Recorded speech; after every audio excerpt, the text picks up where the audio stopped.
Hey, what's up tout le monde? Bienvenue au What's Up Podcast. Ici votre animateur, Jer Alain. J'espère que ça va bien. J'espère que ça va passer une excellente semaine, les copains et copines. Oh merde! Oui, ça va super bien. Cette semaine, qui qu'on reçoit? On reçoit nul autre que Charles Beauchesne. Je suis très content d'avoir reçu Charles Beauchesne. Ça fait longtemps que je le côtoie. C'est un collègue humoriste. Et il a gagné. Félicitations, Charles Tabarnak! Il a gagné c'est quoi, c'est l'Olivier pour le podcast avec script de l'année. Fait que je suis super content pour lui. Dites-vous, quand on a enregistré ce podcast-là, c'était avant qu'il refasse une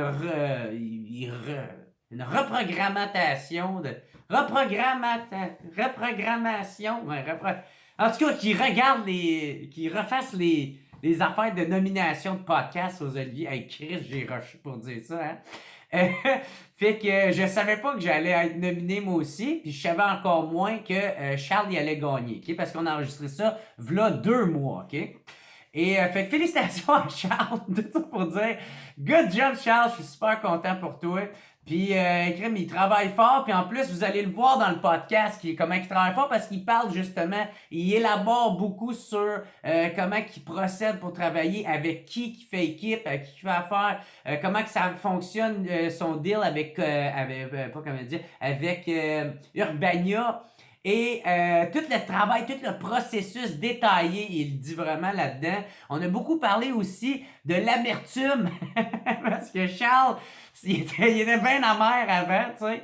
Puis il a parlé le long processus de la longue route, justement, de passer à être amer envers le milieu, envers l'industrie, envers tout le monde.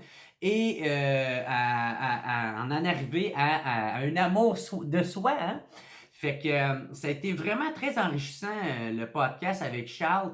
Puis on a aussi parlé de plein d'autres affaires qui étaient super cool. Mais gars, je vous spoilerai pas trop de tous les sujets qu'on a parlé. Si vous aimez le podcast, si vous voulez l'encourager, si vous voulez que ça continue, bien important, allez vous abonner au patreon.com/whatsupppodcast. Je vais mettre le lien dans la description. Il y a tous les forfaits. Hein? Il y en a 2-3 pièces jusqu'à 25. Et ça va vous permettre. C'est pas grand-chose pour vous autres. Puis pour moi, ça va faire toute la différence. Ça va pouvoir me permettre, entre autres, de continuer le podcast. Aussi, quoi là, je veux dire, oui, allez vous abonner. Bien important, si vous aimez le podcast, allez vous abonner à la chaîne YouTube, à mon compte Instagram, compte Facebook, Jer Alain. C'est bien important. Ça va m'aider pour les algorithmes. Laissez un petit commentaire. Hey, je veux bien aimer ça avec un petit thumbs up en haut. Ça va être super apprécié. Ou sinon, quoi d'autre j'avais à vous dire? Je pense que c'est pas mal tout. Fait que c'est tout. Fait que merci d'écouter le podcast. Un gros merci à Charles Beauchesne et encore une fois, félicitations pour ton podcast, pour tout le travail que tu mets là-dedans, toi et ton équipe. Fait que sur ça, je vous dis un gros thumbs up et peace out les amis. On se voit la semaine prochaine. À plus. Ah fuck, je savais que j'avais oublié de quoi. Le team WhatsApp de cette semaine. Le team WhatsApp de cette semaine. Un gros merci à Alex Lavoie, Danny Joe Deschaines, Jérôme Arbeau, Maxime Jasmin et Steve Baudouin alias Mofo sur le Patreon juste pour Jer. Fait que thank you. Les chums, thank you. C'est bien apprécié. On se revoit la semaine prochaine. Là, je coupe vraiment ça. Là. C'est fini. Ok, ciao, merci.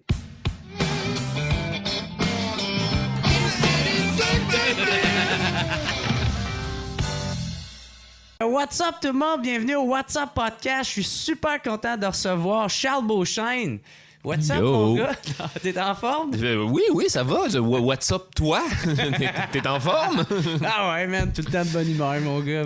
Moi aussi, là, on combat. Je crois que j'étais une des personnes les mieux équipées pour passer à travers la déprime généralisée que tout le monde est en train de vivre en ce moment. Là. Ah ouais? Oui, j'ai pas de problème. Parce que t'étais déjà très sinistre à la base. Ben, je sais pas, man. J'en viens à croire, genre, de plus en plus que j'étais pas quelqu'un de si sinistre que ça, puis que j'étais vraiment juste quelqu'un de fucking heureux dans la vie. Là, moi, je sors dehors, plein COVID, aucun problème. Bonjour, monsieur. On se reverra tout seul à la maison plus tard. Hop. Qu'est-ce que vous crissez aujourd'hui? Rien? Moi non plus. Hop. Tu t'en moins coupable, c'est ça? Ben, hey, ça me fait du... Moi, c'est con, mais ça me fait du bien. Ben, moi tout, c'est ça. Ben, dans une certaine mesure. Ouais, exactement, le mot que je cherchais. Puis c'est ça, parce que moi tout, ça il y a bien des affaires que ça me fait beaucoup de bien, mais effectivement, il y a bien des affaires qui me manquent, là, tu sais, voir ma famille. Oui, voir sa famille, voir ses amis, faire de la scène, faire de les bars. Les bars. Aller roder du stock, Jer. J'ai l'impression que ça fait 700 000 ans qu'on est allé faire ça. Mais en même temps... Ça m'a fait un petit bien parce que là... Je m'en ennuie, mais pas tant que ça. Ouais. C'est fou. Il y avait comme une charge de travail qu'on s'était donnée, là, 2019, là, qui était plus nice. C'est une pression aussi. De pression de production, pression de poster sans arrêt des affaires, patreonner comme jamais. Puis quand on n'est pas en train de sortir, puis à un moment donné, t'es comme... qu'est-ce que... Je fais de l'art ininspiré. Ouais. Là, je suis rendu à faire sortir des affaires constamment comme de la saucisse et c'est ininspiré. J'ai plus quel est le point de tout ça. Fait que non, ça vient moins des tripes. Ça vient moins des tripes. Tu te trouves moins intéressant aussi, je trouve, souvent. Puis t'es comme, non, là, j'ai fait cette affaire-là pour faire une affaire. Puis ça, qu'est-ce que ça donne? Qu'est-ce que ça donne si je suis même pas fier moi-même de l'affaire que j'ai mis sur Internet? Fait que je suis comme bien heureux que tout ça soit venu crisser genre un wrench dans l'engrenage, puis que tout le monde soit obligé de ralentir, se concentrer sur faites des affaires que vous aimez, Colin, sur lesquelles vous avez mis de l'amour, sur lesquelles vous avez artistiquement parlant, là, je veux dire. Puis tu sais que tu as un certain recul dessus, parce que c'est ça qui est le fun dans le fond de traiter un sujet aussi, c'est d'avoir un certain recul puis de faire comme j'ai-tu vraiment gratté où ce que je voulais aller puis tout ça, ou j'ai juste effleurer la surface par souci de temps de production, là, de faire comment Chris, j'ai un deadline. C'est fait, là, c'est ça, là, ça va être cette affaire-là. Ça va être ça. Puis pas fier, ça va être ça. Fumer des smokes dehors. J'espère qu'ils vont aimer ça, c'est correct. Là, c'est juste dans ma tête. Hein, s'ils aiment pas ça, je suis tout seul à pas aimer ça. Mais non. Mais man, félicitations. 2 années de suite, t'es nominé aux Olivier. Ben ouais, avec le podcast. Les pires moments de l'histoire, ouais. Ben ouais, c'est cool. Ben, je suis content, oui. Non, moi, je suis super content pour toi, mon gars, parce que je trouvais qu'il était temps qu'il t'arrive de quoi de bon, hostie. Ça fait longtemps que je te suis. De moi, ça fait 10 ans, là. Ça fait 10 ans que je fais de l'humour, là. Ah ouais. Mais en tout cas, moi la révélation, là, pour vrai, de tout ça, là, c'est que ça aurait pas pu réussir plus tôt. J'ai l'impression que moi, si mes affaires vont bien là, en ce moment, c'est parce qu'il y a 10 ans d'expérience de stand-up derrière cette affaire-là. Puis j'aurais pas pu faire ça en 2017, j'aurais pas pu faire ça en 2018. C'est depuis que j'ai... Mais on dirait qu'il y avait comme pas d'entre-deux non plus. Peut-être c'est moi aussi qui avait une mauvaise impression. Qu'est-ce que tu veux dire, pas d'entre-deux? Ben, tiens, c'est que... Que je passais de rien à quelque chose? Ben, ouais, c'est ça. Je veux pas le dire de Non, mais c'est une bonne là. façon de le dire. C'est une crise de bonne façon de le dire. Mais... Parce que, non, mais Chris, moi, je me souviens, man, j'étais chaud raide à ta soirée que t'avais repris, pas les soirées GHB, mais t'avais repris le lundi. Puis je me souviens d'avoir été te voir, puis je te voyais sur scène, puis je faisais « Tabarnak, t'es drôle, est-ce que t'as la même intensité que Bellefeuille dans tes personnages? » Puis « Man, ça va pas, si j'ai hâte, ça pogne tes affaires. » Puis ça fait longtemps. Ça a pris 10 ans, là. Ça fait longtemps. On est là, on est en 2014, là, on est en 2014-2015 dans ces eaux-là. Mais... je sais pas, man. Moi, j'ai l'impression que c'était... C'était juste le temps de trouver la plateforme où ce que j'aime le plus faire humoristiquement va être le mieux mis en valeur. C'est ça. Puis là, après ça donne que, man, je veux dire, le podcast, ça remplit des salles de spectacle. Hein. C'est chouette. Et puis, je veux dire, pour le peu que je suis payé à faire ce podcast-là, je ne gagne pas ma vie avec les pires moments de l'histoire.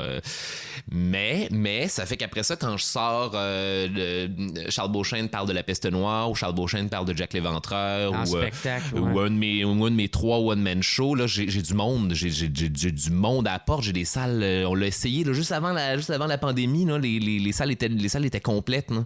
Des salles de combien?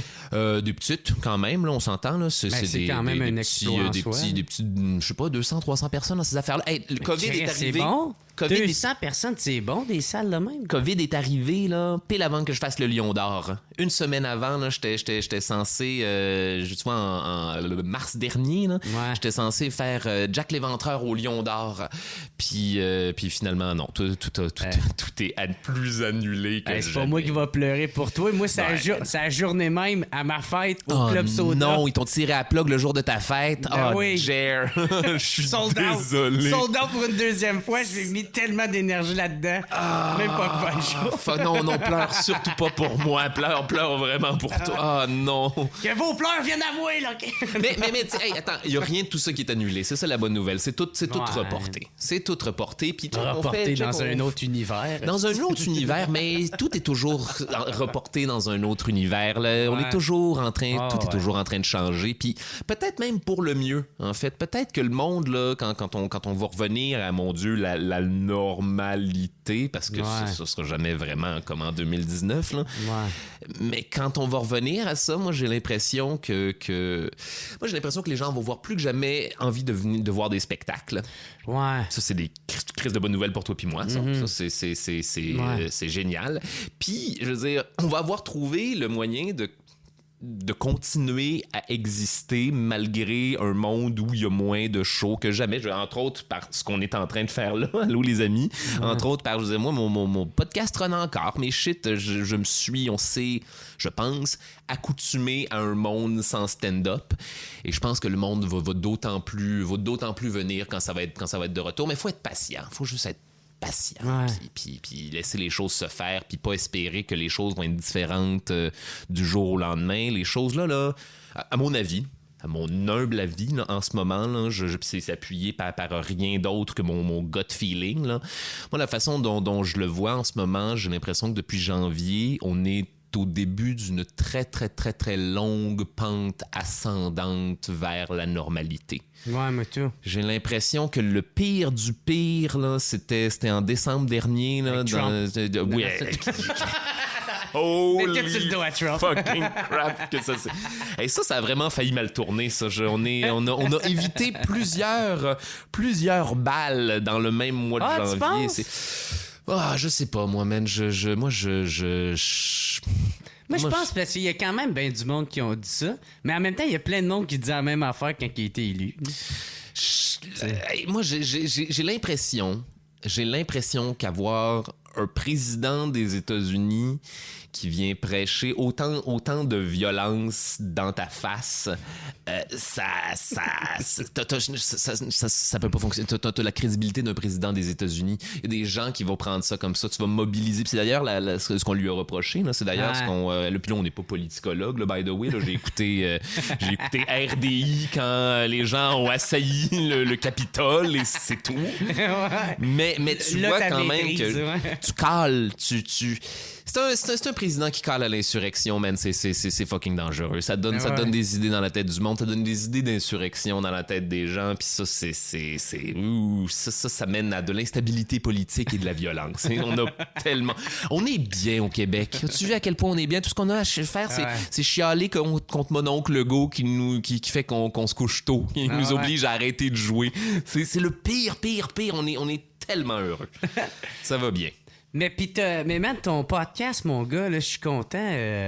C'est ça, c'est comme tu disais, on dirait que tu as trouvé le médium qui te met le plus en valeur, tu sais. Oui. T'sais, parce que j'ai l'impression, mettons, si t'allais dans une soirée, t'étais trop comme une bébite. Mettons, il y a des sujets que tu vas traiter ou la façon que tu vas le faire. La façon de livrer ou le personnage. Puis on va aimer, on va adorer ou détester. Absolument. Puis parce que moi, il me manquait une affaire en stand-up, je pense. François Bellefeuille, tu sais, m'a dit ça à un moment donné quand on était sur la même soirée ensemble. Il m'a dit, Charles, c'est le fun ce que tu fais, mais tu donnes pas la clé aux gens.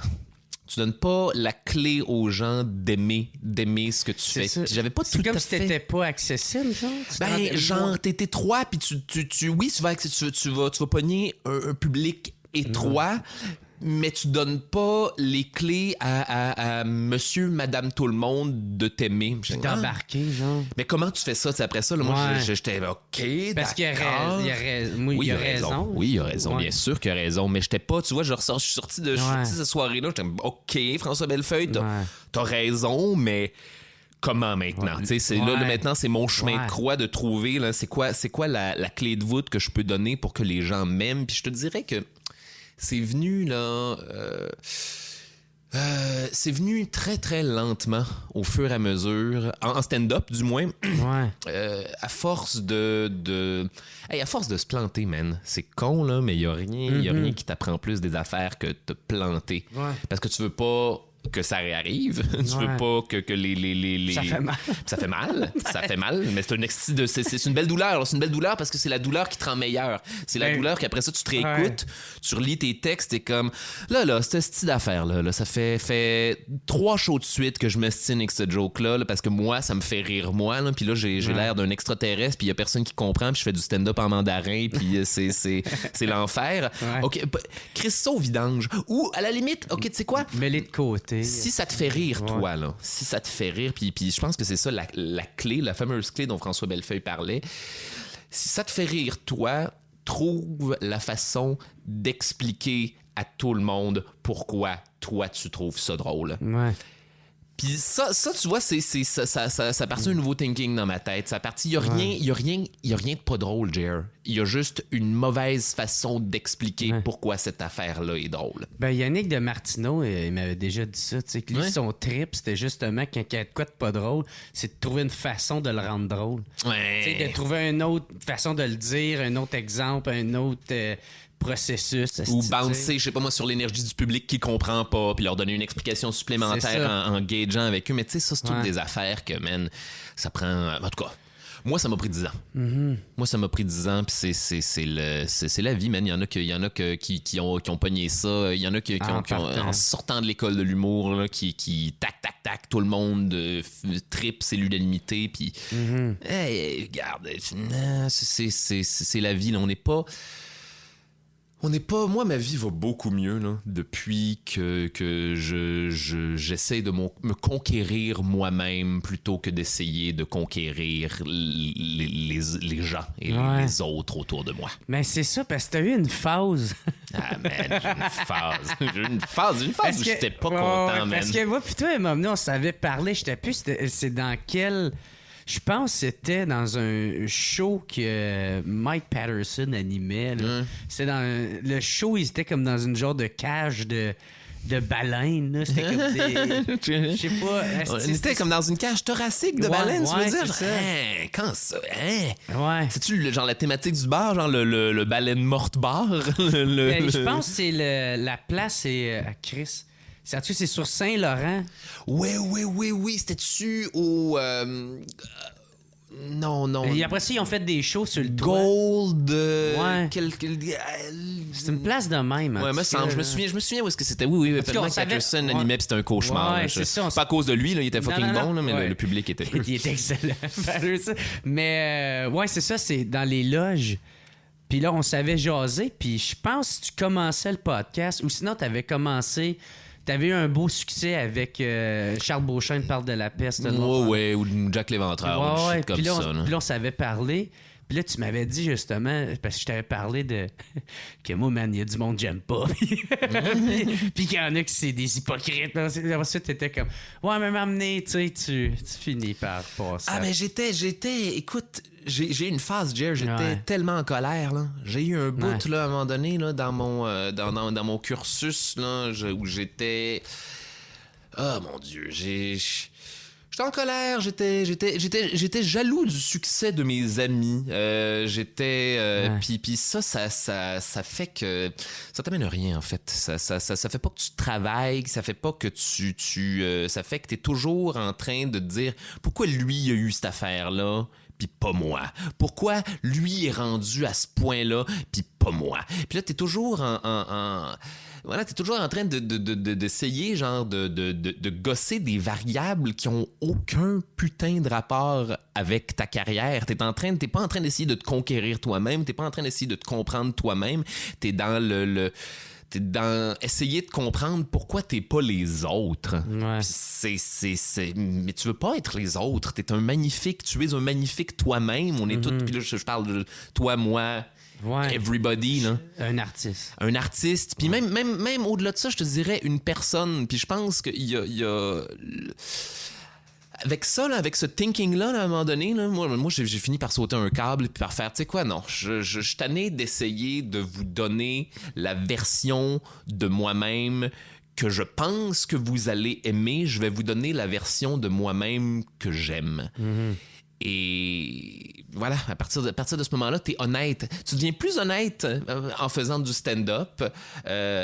Mon rythme, je suis devenu plus parlé, je suis devenu mieux expliqué dans ma façon de livrer livrer des shit sur scène. C'était moins personnage, moins théâtral, mais juste une shot de moins, juste le démeur un peu plus bas, histoire de rester un humain puis rester accessible. Au lieu d'être plus un personnage. Au lieu d'être plus un personnage, exactement. Puis ça l'a... Mais tu sais, moi, je veux dire, j'ai toujours trippé sur les dessins animés, j'ai toujours trippé sur les grosses personnalités, j'ai toujours trippé sur l'humour visuel, mais livré. Visuel, mais imaginer ce que je suis en train de dire. Et c'est...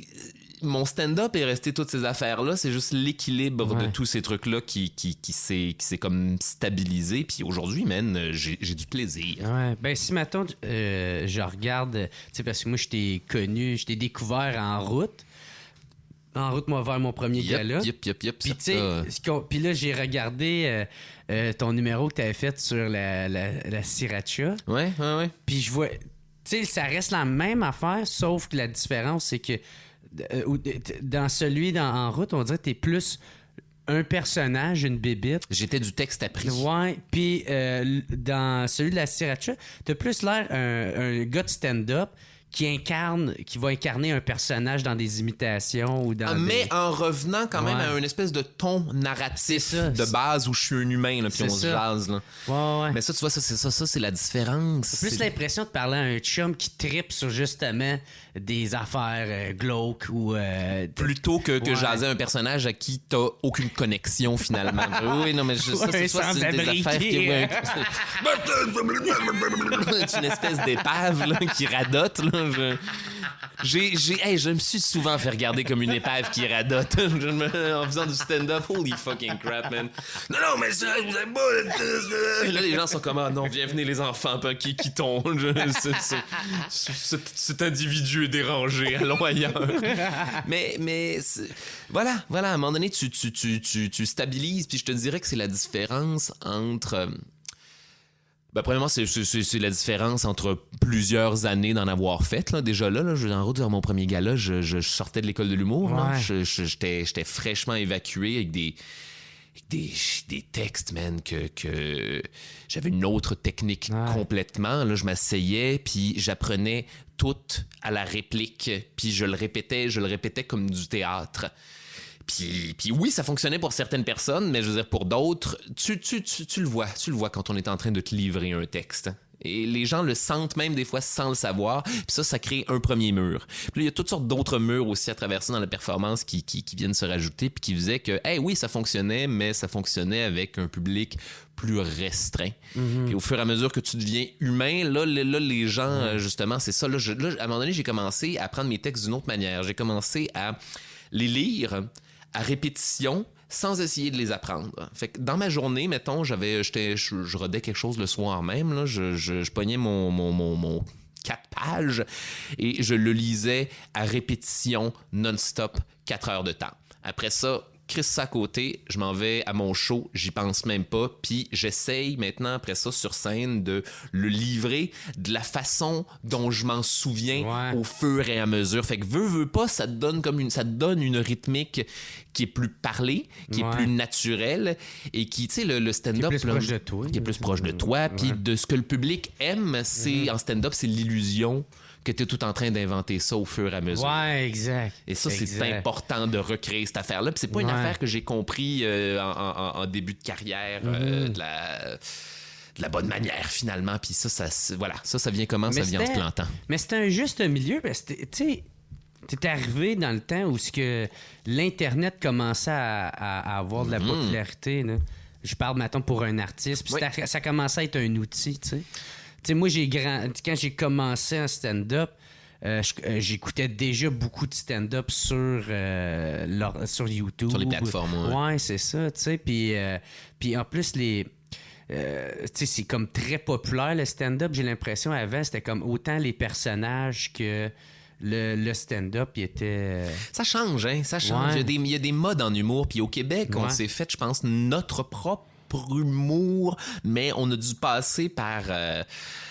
on a dû passer par plusieurs périodes historiques de notre humour. On a eu un âge de pierre de l'humour au Québec où genre on réécouterait du stand-up de ces années-là. Là, on réécoute du stand-up des années 90 aujourd'hui, puis t'es comme oui, mais c'était la base. Ouais. C'était la surface. Ouais. Puis là, au fur et à mesure que j'ai l'impression que ça avance, au fur et à mesure qu'il y a de plus en plus d'humoristes, parce que c'est quelque chose de plus en plus populaire, puis que les gens ont du fun avec ça, puis que là, on se met à écouter de plus en plus d'humoristes américains, qu'on se met à amalgamer les techniques, on a, comme j'ai l'impression, développé le stand-up québécois tel qu'il est aujourd'hui, qui est pas le même que celui des Français, qui est plus qui est plus américanisé que celui des Français. On a pris genre de toutes les influences autour de nous, puis on s'est fait notre propre stand-up au Québec. Puis ça, c'est merveilleux. On a des crises de bons humoristes, man. On a des fucking bons humoristes, puis plus que jamais, quand Dieu. Puis ça, c'est génial. Mais c'est cool que toi, t'as quand même resté dans ton style, parce que moi, j'ai tout à trouvé que c'était très original, tu sais, que... Puis il y en avait pas deux comme toi, tu sais. Puis t'as pas flanché parce que t'aurais pu abandonner. Mais c'est ça. Mais qu'est-ce que j'aurais fait? Si je peux pas faire, je veux dire, si je peux pas faire de l'art de la façon dont j'aime en faire, à quoi bon faire de l'art, là? À quoi bon fait que je... Mon Dieu, j'aurais-tu droppé? Je pense pas. Je pense j'aurais continué. Si j'avais pas eu les pires moments de l'histoire, ou si genre j'avais encore, mon Dieu, aussi le stand-up est encore aussi ambivalent qu'au début, que quand je commençais, je pense que j'aurais continué néanmoins. Je pense que j'aurais trouvé une autre gamique, j'aurais trouvé une autre façon de faire de l'humour, parce que... T'aurais continué en étant amer. Ouais. Hey, j'ai eu une phase là, au milieu de la décennie là, de la décennie de stand-up là, j'ai eu une phase où je faisais du stand-up amer, mais j'étais comme vos gueules, de toute façon là, vous allez pas aimer ça là, vous allez tout trouver là, que c'est de la merde là, ce que je fais là. Ouais, c'est ça, Charles Beauchesne, le style d'humoriste pas bon là, c'est moi ça. Là, évidemment, c'est pas la meilleure attitude à aborder quand vient le temps que les gens en face de toi se sentent bien. Ouais. C'est drôle, pis ça paraissait en plus dans ma façon de faire de l'humour. Mes thématiques à l'époque étaient tellement en colère, mon Dieu, que j'étais en crise. J'étais dans un jugement agressif de tout et tout le monde autour de moi. Puis dans ton observation, genre? Oui, dans mon observation. Ouais, j'étais en colère contre les gens de pas faire les mêmes observations que moi. Comme, oui, Steve, c'est bon, Marc, tu sens le Steve à penser de même. T'es comme, t'as l'air d'une autre sorte d'itinérant en colère, finalement. Je suis devenu je suis devenu une espèce de pseudo Richard Martineau dans ma façon de... Je me détestais. Je me détestais à cette époque-là, puis à un moment donné, voilà, tu sautes un fusible, tu te mets à relativiser la racine de ton malheur. Pourquoi suis-je en colère comme ça tout le long? OK, parce que mes affaires fonctionnent pas de la manière... parce que ma carrière va pas aussi bien que j'aimerais. OK, sur quoi t'as de l'influence? Sur quoi t'as du pouvoir immédiat? Sur quoi... les textes, je peux écrire les textes. J'ai du pouvoir immédiat sur l'attitude que j'ai en jouant. J'ai du pouvoir... Sur quoi t'as pas de pouvoir, Charles? Tout le monde autour de toi. T'as pas de pouvoir sur qui va vouloir te booker à quel moment. Tout ce que t'as, c'est toi-même. Puis ton attitude est arrangée pour que... Autant genre dans la façon dont tu livres ton stand-up que dans la façon dont tu as des interactions avec les autres artisans de l'humour autour de toi, t'arranger que ces gens-là vont te réinviter par la suite. Puis là, ça fait que tu t'assois, puis t'écoutes les affaires des autres. T'es comme, hey, tu sais quoi? C'est bon, man. Il y a du bon stand-up. Il y a du satané bon stand-up au Québec. Et tous ces artistes-là sont la plupart du temps dans une situation psychologique bien similaire à la mienne. Puis je vois la même jalousie. C'est moi, ça. Je suis 100% ce gars-là. Ah ouais, lui, il est écœuré parce que ça va pas aussi bien. Je suis 100% ce gars-là. Puis là, finalement, tu te mets à relativiser tout ça puis à faire comme, OK, c'est bon, on est tous le même tas de marde. Puis à partir de ce moment-là, c'est cool à partir de ce moment-là. Moi, je trouvais ça, ça m'a enlevé un poids sur les épaules de voir, OK, on a tous ces problèmes-là finalement. Fait que je pourrais aussi juste dealer tout ça en ayant du plaisir. Puis la première affaire que tu sais, c'est que t'as du fun.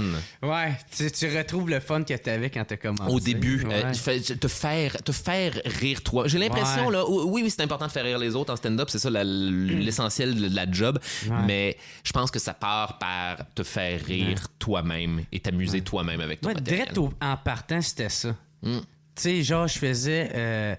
j'essaye pas de faire rire les autres, je me fais rire moi, puis les autres embarquent dans mon délire. Là, ceux qui décrocheront, on s'en crisse, ils sont pas importants. Là. Ceux qui trippent après ça. Puis ça, l'Internet a aidé. Hey, tu sais, je m'astique, j'étais monocle. L'Internet, là, j'ai oublié de le mimer.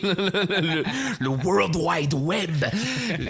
Mais ça nous a... Ça a démocratisé l'humour d'une façon crissement saine, j'ai l'impression. Ça a permis... Du moins d'un côté. Qu'est-ce que tu veux dire? Ben, il y a un côt qui est bon. Oui. Ça. Puis il y a un côté dégueulasse. Il y a les fanbases toxiques et compagnie là, qui sont un esti de cauchemar. Là. Exact.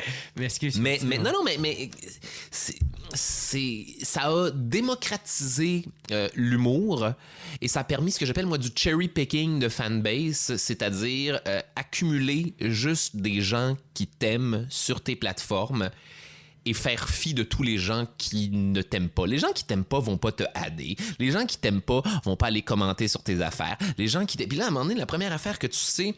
C'est ça l'affaire avec genre l'humour dans les bars qu'on oublie souvent, là, c'est que c'est des échantillons de population qui sont... qui sont différents et contradictoires. Puis dans une salle, je veux dire, c'est très, très difficile de faire uniformément plaisir à tout le monde. Il y a des gens qui... Mais ça, c'est pour une soirée de rodage. De rodage, c'est ça. Pas d'autres humoristes. C'est pas la tienne, c'est pas ton show à toi. Là. Exact. Parce que les autres, elles sont vendues d'avance. Mais non, c'est ça. Voilà, exactement. Ouais. Ils viennent, ils t'aiment. Et là, tu fais du cherry picking de fanbase là, au fur et à mesure. Là, la première affaire que tu sais, c'est que t'as 2000 personnes là, qui te suivent qui ne font que t'aimer. 8000 personnes qui te suivent qui ne font que t'aimer. Puis ça fait qu'à un moment donné, je veux dire, la compétition avec les autres artistes, la compétition intra-milieu, mais c'est parce que c'est ça, le milieu encourageait ça jadis. À une époque, il y avait moins d'Internet, à une époque où c'était... fais un gala juste pour rire, ils vont te spotter, puis à partir de ce moment-là, tu vas embarquer dans la machine, puis on passe à la prochaine découverte. Là, fait que là, on se ramasse, là, tous les humoristes là, se battent là, pour le même spot, de la même gig, pour une affaire auquel on n'est aucunement qualifié de la même manière. C'est ça, on n'a pas le même on n'a pas le même public. Le public de gala, il est pas c'est pas tout le monde qui va uniformément le faire rire. Tout le monde n'est pas gala juste pour rire. Il fallait arrêter de se faire croire que pour être un humoriste, fallait être gala juste pour rire. Ouais. Ce n'est pas vrai. Ben c'est ça, tu avais écrit un article justement dans Urbania. Ouais. Qui parlait de... C'était plus humoriste de la relève, mais tu traitais justement une partie. Tu parlais c'est de le milieu, ça. veux pas, là, à un moment donné, il y a un bout là, dans le marais, là, dans le marais de la relève, là, où tout le monde, dont tout le monde veut sortir, parfois en s'embourbant davantage. Là. Ouais. Il fut une époque où c'est ça, on était tous en compétition pour les mêmes estis de gigs. Il y avait 2 soirées d'humour. Là. C'était... Aujourd'hui, ben, en fait, pré-COVID, là, on était dans le monde du triple booking. Là. C'était 3 spectacles en une soirée. Là, j'avais jamais vu ça. Ça m'était jamais arrivé. Genre, même du monde comme moi là, pouvait se roder là, 3 shows dans une seule soirée. Puis ça, voilà, le milieu était en santé. Puis il va revenir en santé. Là. Il va revenir, ça va être correct. Ça va bien. Mais là, en ce moment, tu as une belle ascension. Tu sais, avec le podcast, on dirait que ça t'a amené... justement à découvrir d'une certaine façon. Tu sais, j'ai l'impression, puis tu sais, je viens de penser à ça, un peu comme les Denis, tu sais. Les Denis, au début, tu sais, ils ont jamais tant changé, mais on dirait que le podcast fait que là, ils sont super appréciés. Tu parles avec leur podcast Rince Crème, là, sorti ouais, ben, récemment? moi, je parle surtout depuis qu'ils ont été à sous-écoute. Ouais. Moi, man, c'est une révélation, les Denis, depuis que j'étais allé depuis que je les ai vus à sous-écoute. Avant, je tripais pas vraiment, je catchais pas. J'aimais la toune de C'est Fantastique, mais tu sais, je catchais pas leur univers. Mais quand je les ai vus à sous-écoute, j'ai compris c'est qui, puis tabarnak, j'ai embarqué. Mais tu vois, c'est ça. Oui, je pense que j'ai l'impression que, genre, si, il y a des vibes humoristiques de monde qu'on comprend pas ou qu'on comprend sur le tard, parce que c'était tout simplement pas pour nous. On n'était pas le public de cette affaire-là, puis c'est bien... hey man, c'est bien correct. Là. C'est ça qui est génial avec l'humour, c'est qu'il y en a pour tout le monde. Il y en a pour les humoristes, il y en a pour le public, il y en a pour... Non, les Denis, man, ils ont toujours fait ce qui les faisait rire. Peu importe. Et puis eux autres, là, je veux dire, des échecs là, professionnels en veux-tu n'en v'là, là. Je veux dire, les Denis, là, je ne peux que leur tirer mon chapeau d'avoir toffé, mon Dieu, des moments là, qui ont dû être tellement brutales pour l'ego. Ben oui. Qui ont dû être tellement là, se faire huer par une salle. En gala, man. En gala juste pour rire. Je n'ai jamais entendu parler de ça. Se faire huer par la salle dans un gala, c'est un scénario là, cauchemar pour tout le monde. Puis non seulement ça leur est arrivé, mais ils sont plus populaires que jamais des années plus tard. Puis ils sont pas. On n'est pas défini par nos échecs. On est défini par la façon dont on bounce de nos échecs. C'est ça c'est ça la leçon de tout ça. Là. Ben oui. Puis faut juste être fort. Puis il faut juste aimer. Faut juste aimer ce qu'on fait plus que la vie initiale des gens, j'ai l'impression. Ouais. Puis toi, m'amener, t'avais marqué aussi dans l'article d'Urbania que tu voulais être une vedette. Jadis, mais on veut tout, c'est ça l'affaire, c'est qu'on veut tout être une vedette en commençant. Mais on sait pas vraiment ce que ça implique. Là. Jamais. C'est ça. Jamais.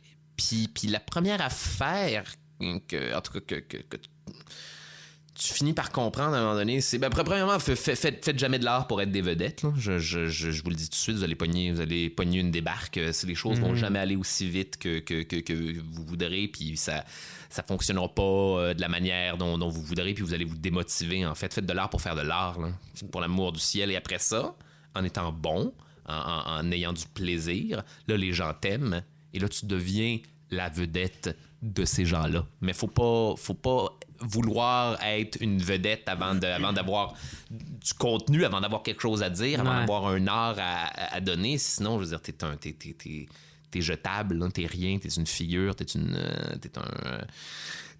un produit, un personnage. Là. T'es pas un artiste, t'es juste une vedette. Là. Mais ça, tu vois, c'est ça prend. C'est un apprentissage, là. Puis à un moment donné, tu fais. Hey, là, aujourd'hui, c'est fou, hein, aujourd'hui. Hein, la célébrité, Jer, là, j'en ai rien à battre, là.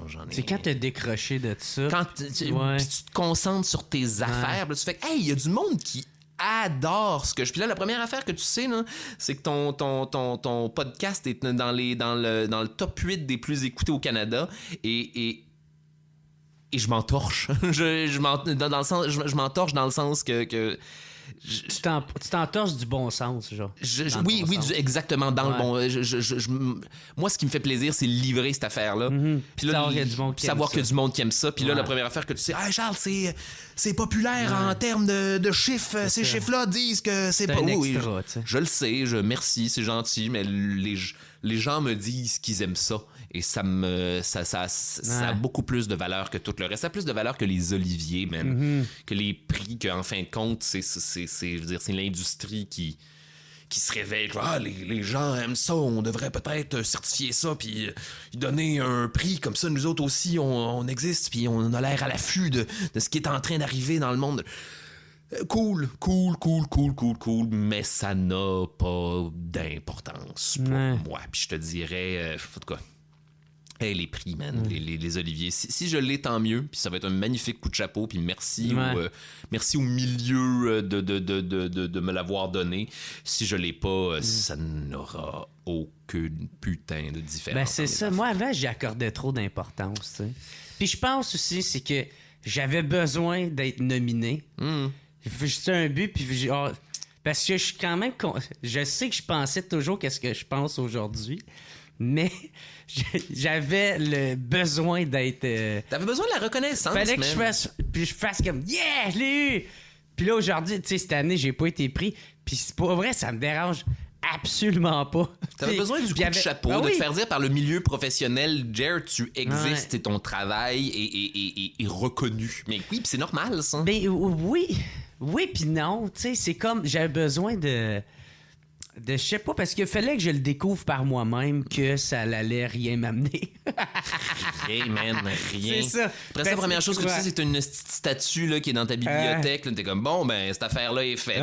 Je ne suis pas plus heureux. Eh bien, non d'une pipe. J'aurais peut-être dû faire de l'art. Tu sais, parce que là, en ce moment, qu'est-ce qui fonctionne? C'est que, ben, de un, que j'ai un public qui tripe sur qu'est-ce que je fais. J'ai un public très, très fidèle. J'ai des invités que moi, je considère super bons, variés. Puis le monde, mon public, il est content de ça, puis il me le rappelle, puis qu'ils sont d'accord avec moi. Puis juste ça, c'est ça qui fait que je suis heureux, tu sais, man. Puis que ça me permet, je peux en vivre. That's it, t'es un artiste, man. Moi, comparativement, moi, ça me paye. Hey, man. Moi, c'est les side gigs. C'est les side gigs qui payent. Je fais de la voix, moi, depuis le podcast. Pourquoi que... Comment se fait, si c'était plus écouté, le 8e au Canada plus écouté, que tu fais pas de cash avec ça? Faudrait que tu fasses du cash, tabarnak? Bien. J'imagine qu'on est en train de travailler ça. Là, on est en train de... Il va falloir renégocier mon contrat. Là. Je sais pas quoi dire. Là. Mais... Moi, je suis là à t'attaquer avec non, ça. mais... Fais du cash, tabarnak! Mais je veux pas... Je veux pas que ce soit ça qui vienne, genre... teinter le podcast. Je veux pas que ce soit une affaire que je fais pour faire de l'argent. Non, mais c'est parce que moi, je trouve que c'est plus motivant, là, tu sais. Oui, mais... Tu sais, quand t'as pu à te soucier de la source, la sécurité financière, tu fais « Hey, j'ai une source de revenus, fait que je peux... » Mais c'est là où j'allais. Je n'ai plus à me soucier de la sécurité financière. Parce que tu fais d'autres choses? Parce que le podcast m'amène suffisamment de visibilité pour que je sois casté dans d'autres affaires. Moi, je reçois des contrats de voix maintenant. C'est ma nouvelle affaire là, depuis 2019. Là. Ouais. Les gens veulent que je vienne faire des grosses voix pour, je sais pas, pour de la pub, pour d'autres podcasts de scriptés narratifs. Puis ça, man... Ça, c'est fucking payant, premièrement, ouais. si on a à parler d'argent. C'est facile, ça me demande pas, trop d'effort mental que de faire de la voix. Je me présente, je fais mes effets, puis je me pratique, puis merci, bonsoir. Je sais faire des voix, je suis capable, ça va bien aller, c'est easy breezy. Puis ça, voilà, puis ça fait que puis les salles de spectacle aussi maintenant après ça. Ouais. Les gens trippent sur le podcast. Hey, tu sais quoi, je t'offre la version scénique là, de cette affaire-là. Là, genre 3 fois plutôt qu'une. J'ai 3 spectacles que je vais roder en sortant de la COVID. Ça va bien, c'est beau. Les gens viennent à cause de cette affaire-là. Fait que ça me dérange pas. ça ne me dérange pas que mon podcast ne me ramène pas tant d'argent que ça, parce que c'est tout le reste autour, tout le reste de la galaxie qui fait que je vis finalement de mon art. Puis là, j'y suis, Jer, depuis 2 ans. Là, je vis enfin de mon art. Mais tu pourrais quand même sortir plus d'épisodes, tu sais, si t'étais... Je sais pas à quel point je pourrais sortir plus d'épisodes, Jer. Si t'avais pas... Mais attends, pas si t'avais pas, mais si tu fais pas de show, si tu fais pas de voix, ben c'est plus de temps que tu peux consacrer. Ça, j'imagine, mais tu sais, 5 par année, là, c'est...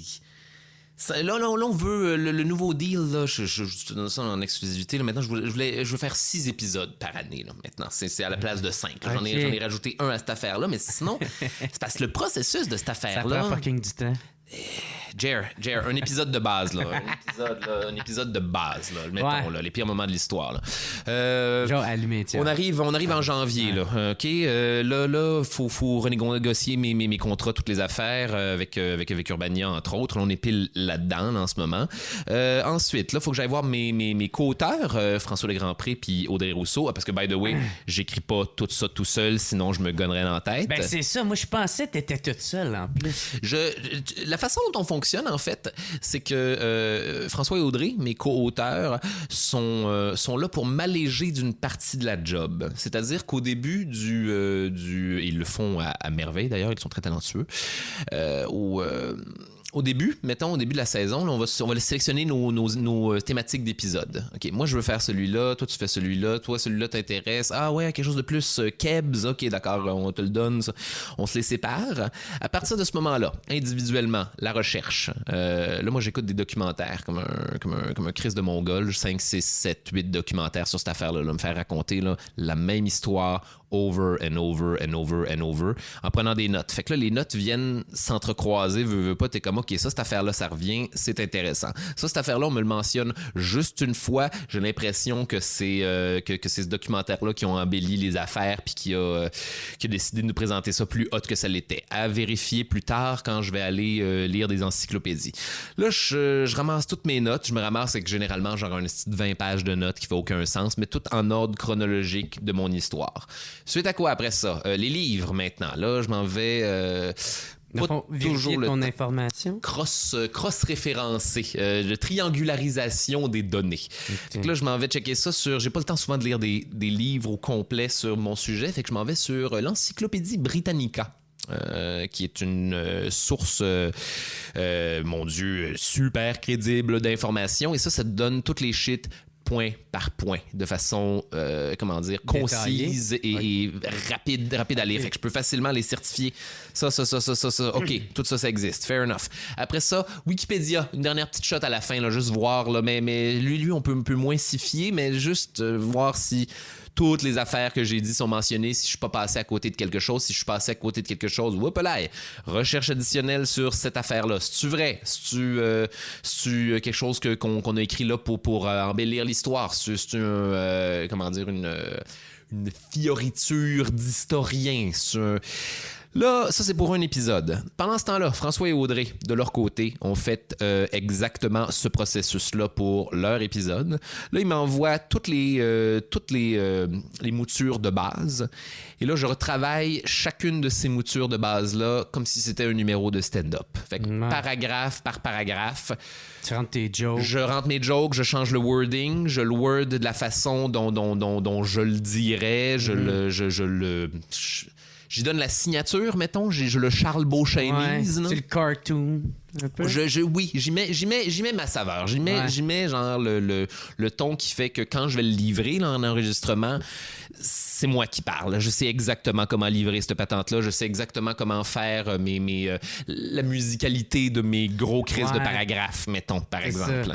Ou, mettons, la situation que t'as imagée. Oui, exactement. C'est plus concis dans ma tête. Là, je peux faire des variations d'intensité. Je peux jouer dans le jeu. Je peux te proposer genre une option où il y a un sous-texte dans le jeu quand je le livre plutôt que de...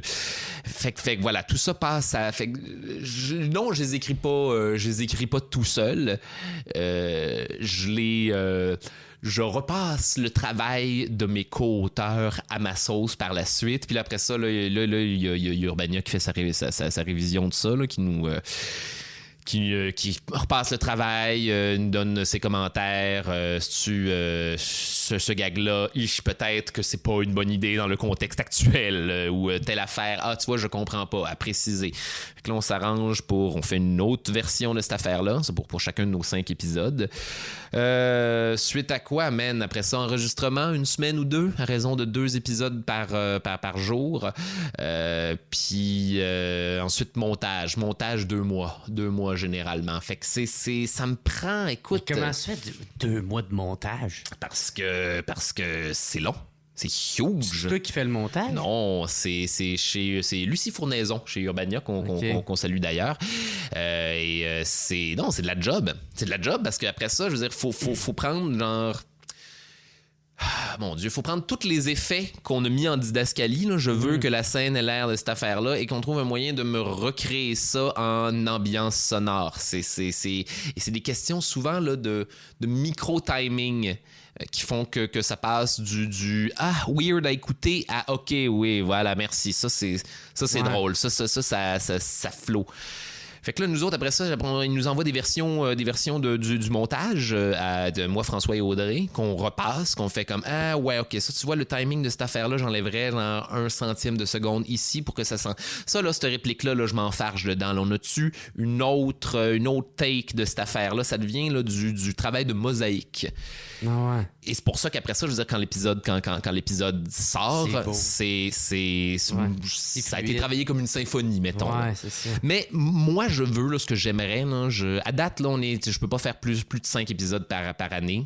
6 cette année, j'aimerais bien. Mais l'objectif, là, quand on va être... en tout cas, quand les contrats vont avoir été renégociés, là, puis que tout...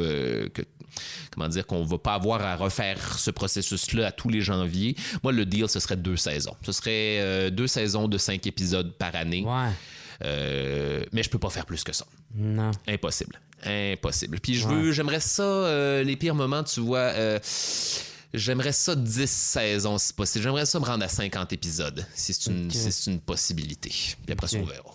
Ouais.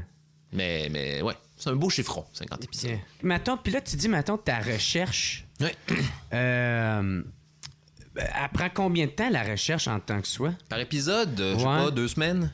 2 semaines, 2 semaines, mais intensives. 2 semaines, à genre... combien d'heures par jour? Genre? Rythme de travail de savant fou, là. Je te ouais, dirais, tu fais là, que ça, là. Que ça dans une semaine. Que ça, je me lève le matin, j'écoute des documentaires, je mange, j'écoute des documentaires, je lis des affaires. Je consolide le portrait le plus... exhaustif imaginable de toute de l'histoire que je veux raconter. Comme ça, après ça, c'est plus facile justement sélectionner qu'est-ce qui est pas intéressant, qu'est-ce qui est pas intéressant et qu'est-ce qui l'est en fait, de quoi je veux parler, c'est quoi la thématique de mon épisode, outre genre raconter ces affaires-là au fur et à mesure, comment dire, outre raconter cette histoire-là, c'est quoi la morale de mon shit. Fait que oui, mais tu sais, en même temps, moi, je suis un stoner, là, fait que, écoute, me taper des documentaires, là. Ouais, c'est pas ça qui... Et c'est parti pour un tour, merci. Genre, oui, la romantique. Voyons voir qu'est-ce qui se passe. Genre, oui, bien sûr, vous aviez des problèmes au début du Moyen-Âge. Il y a pas des affaires que tes notes, tu pognes, tu sais... Calais, j'étais trop gelé, tabarnak. Ah, jamais. Je suis toujours... T'es assez un vétéran. J'ai un bon esprit de synthèse, je pense. Puis je me mets des mots-clés, là, genre... des fois, je me mets des notes à moi-même. Charles, n'oublie pas d'aller vérifier cette affaire-là dans un autre documentaire parce que je suis pas sûr, là, mais ça me met dans un bon mood et ça fait que le travail d'écoute est moins laborieux en termes d'énergie. Là. C'est de l'énergie faire de la recherche. C'est de l'énergie en essence. Pourquoi rester avec Urbania? Tu pourrais pas le faire toute seule? Je pourrais, mais j'ai une belle équipe. J'aime ça, travailler avec eux autres. Urbania, moi, ils m'ont donné... ils m'ont donné ma chance avec ce concept-là. C'est les premiers à qui je suis allé pitcher cette affaire-là. C'est toi qui l'as pitché? Ouais. Oui. De A à Z, là. Je suis débarqué là-bas avec « Hey, j'aimerais vraiment ça faire ça », mais j'étais j'étais un peu privilégié. Je veux dire, j'écrivais pour eux de façon sporadique des articles depuis quelques années. Fait que j'avais déjà comme une espèce de petit pied dans la porte. Ouais. Fait que voilà, je suis allé le voir avec cette affaire-là. Vous connaissez le ton, vous connaissez le dude. Voici mon projet. Puis ils ont trippé. Ça a ri dans le pitch à la lecture initiale des épisodes. J'étais très content. Puis après ça a branlé dans le manche, parce que ça branle tout le temps dans le manche, ces affaires-là. C'est toujours très, très long passer du pitch au... ça nous a pris 1 an. 1 an du pitch à la sortie du premier épisode. Et t'as pitché ça, quoi, en 2016? 2018... peut-être dans ces eaux-là, ouais. Fin 2017, début du 2018, Okay. Puis la sortie des premiers épisodes au printemps 2019. OK. Ah, j'avais une mauvaise année, c'est ça, 2017, j'avais une année vraiment dégueulasse. Les billets, j'avais eu un mauvais ZooFest où j'avais pas fait d'argent. Les ventes de billets avaient été... Avec quel show, ça? mon 2e one-man show, Tout ceci n'est qu'une sombre farce. Ouais. Ça s'était bien passé. Ça s'était pas mal passé, mais ça s'était pas... En tout cas, Toi, à ZooFest, t'avais quand même du monde qui venait te voir. j'avais du monde qui venait me voir, mais tu vois, c'était cette année-là avait beaucoup été difficile. C'était beaucoup des passes. Fait que, tu sais, Ouais. t'as comme pratiquement rien. J'étais un cabinet des curiosités. Ouais, c'est ça. Allons voir ce que Charles Beauchesne nous a patenté cette année, mais pour l'amour du ciel, ne payons pas pour. Ouais. Et je comprends, c'est ça le deal qu'ils offraient à l'époque. Ah, ma gérante venait de me laisser aussi, jadis. T'étais avec Fait qui? que j'étais avec, mon Dieu, Fanny Dulude, OK. qui ne fait plus ça aujourd'hui, d'ailleurs. Ah, OK.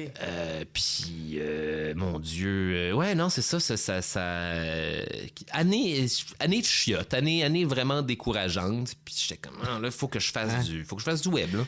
Comment qu'elle t'annonce, c'est ça que... Ah, on est allé bruncher, puis Ah ouais. ça a été comme une rupture Ah amoureuse. Là, je ne pense pas être la meilleure personne pour m'occuper. Je suis comme, Merde. aïe, merdouille, je suis devenu cet artiste-là. Là, que pas toi je aussi. ne pense pas être la meilleure personne pour te représenter.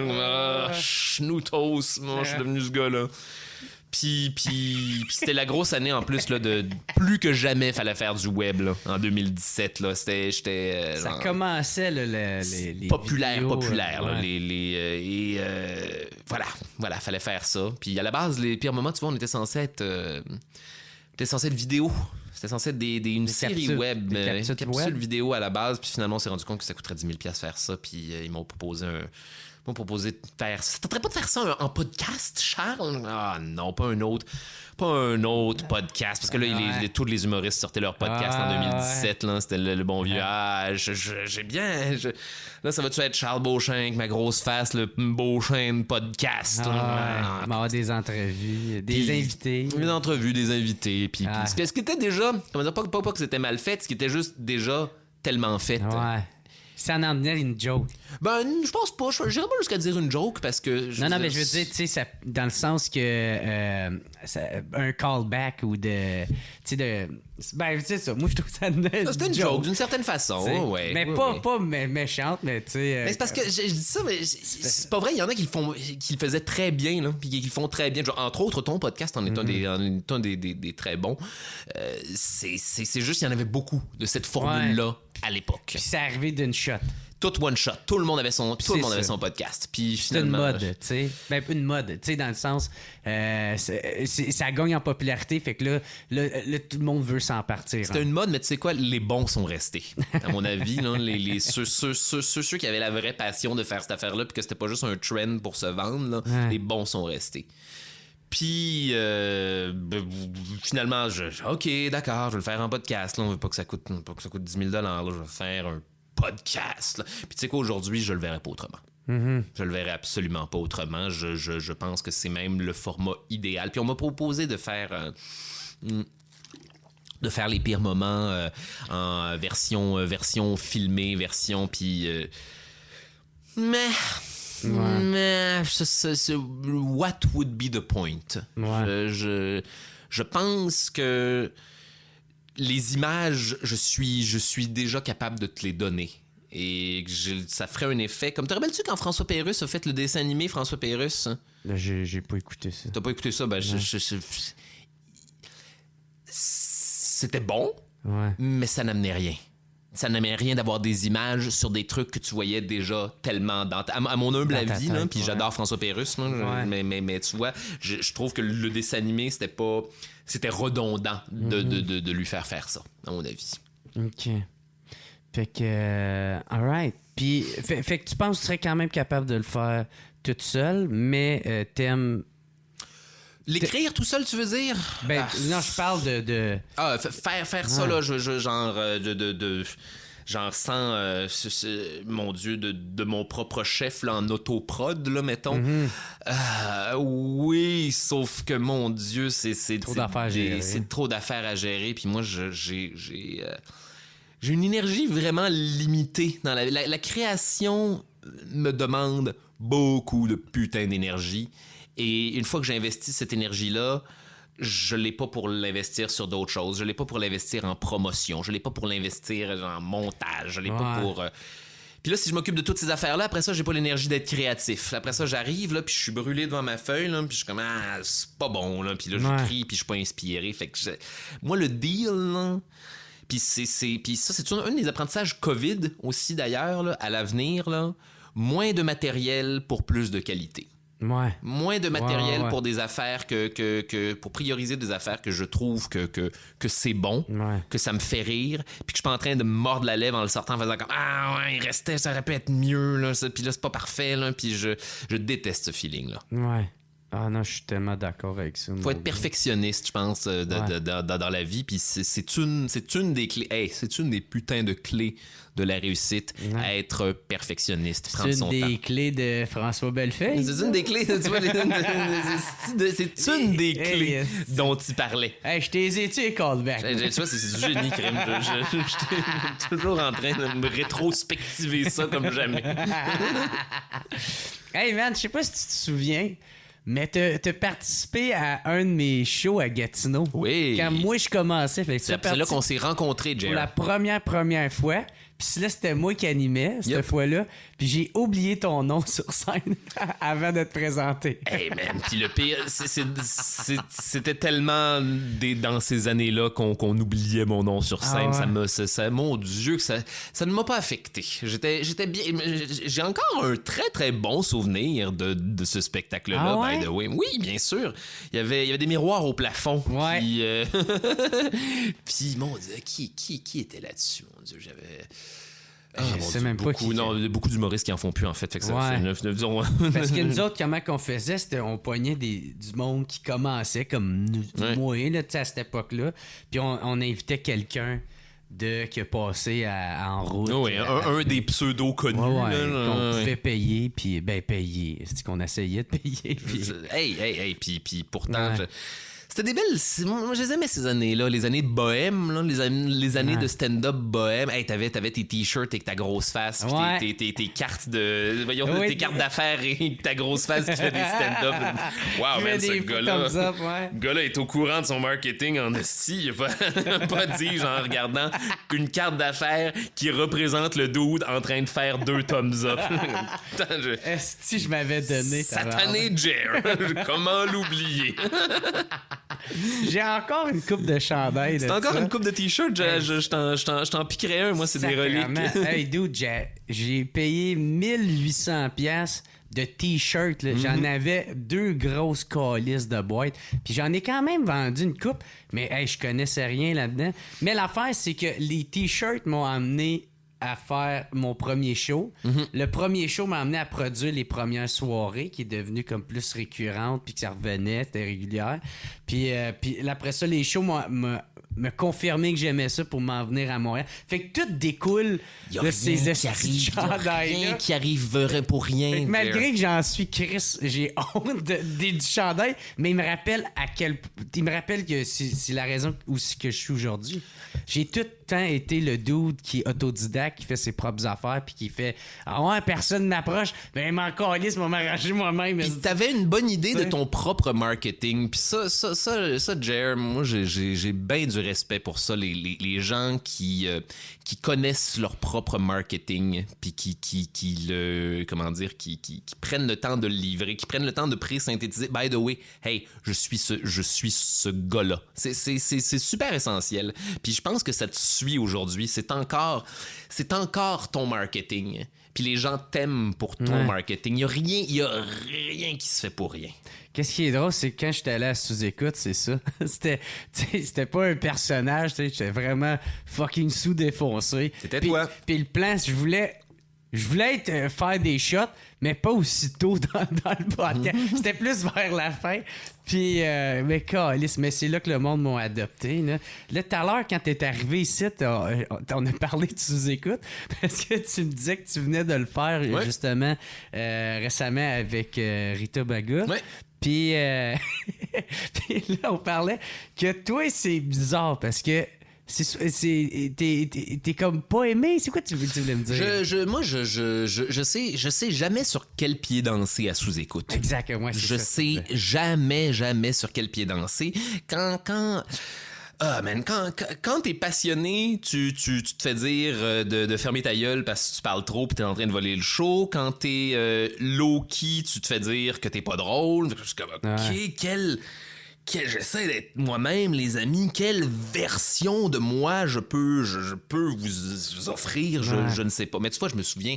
En même temps, tu sais, je te parle de ça, puis je me souviens, c'est un souvenir de genre la première fois que j'ai été à sous-écoute en avec 2017 avec Maude. Là, ouais. Tu t'avais fait ramasser dans les commentaires. t'as fait ramasser dans les commentaires, mais a posteriori, je te dirais que j'avais surtout focusé sur les commentaires qui me ramassaient pour ne pas voir ceux des gens qui m'aimaient bien.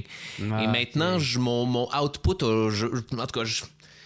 mon output a changé, ou du moins j'essaie de le changer. J'essaie de me concentrer sur les gens qui ont aimé ça, parce que de toute façon, t'iras pas conquérir ceux qui t'aiment pas. En fait, ceux qui t'aiment pas vont à un moment donné décider qu'ils t'aiment à force de te voir. C'est fucked up. J'en ai reçu ça. J'en ai reçu, mon Dieu, nombre de monde qui, des fois, genre maladroitement, viennent me faire le commentaire « Je te détestais avant, Charles Beauchesne. Je taillissais pour mourir, mais aujourd'hui, je tripe. » Je suis comme « J'ai bien aimé, merci. C'est une façon intéressante de le dire. OK. » T'aurais pu couper ou résumer mieux. Oui, je t'aime, Charles. Ça aurait pu être... Non, mais tu comprends pas. Je taillissais tellement. Oui, je crois que je comprends. J'ai une bonne idée de... À quel point. Fait que. Non, mais tu sais, le public de sous-écoute, ils savent ce qu'ils aiment, puis c'est bien correct. Puis je ne peux qu'être moi-même, les amis. Je ne peux qu'être moi-même, et si vous n'aimez pas ça, tough shit. Mais je pense que c'est surtout le. Quand tu commences, là, pis que t'as pas encore de projet, comment dire, de gros projets à ton nom, pis t'es un artiste méconnu de la relève, puis tu te frappes à du hate, du vrai hate internet, là, pour la première fois, là, c'est déstabilisant, là. C'est ouais, ok, c'est ça la game. C'est ça la game. À toutes les fois, là, c'est dealer tous ces gens qui ne t'aiment pas. Puis il va y en avoir pour toujours. Jusqu'à la fin de ta vie, il va y en avoir qui de la même manière que Mike, il y a des gens qui le détestent, puis qui lui rappellent constamment. Parce que, OK, c'est ça. Ben non, pas Mike. C'est pas Mike. Je veux dire, c'est une figure qui fait autant l'unanimité au Québec. mais tu vois, mais lui, il deal de la bonne manière. Il deal en étant lui-même, puis en s'en torchant. Puis c'est ça qu'il y a à apprendre de tout ça, man. C'est soyez vous-même, puis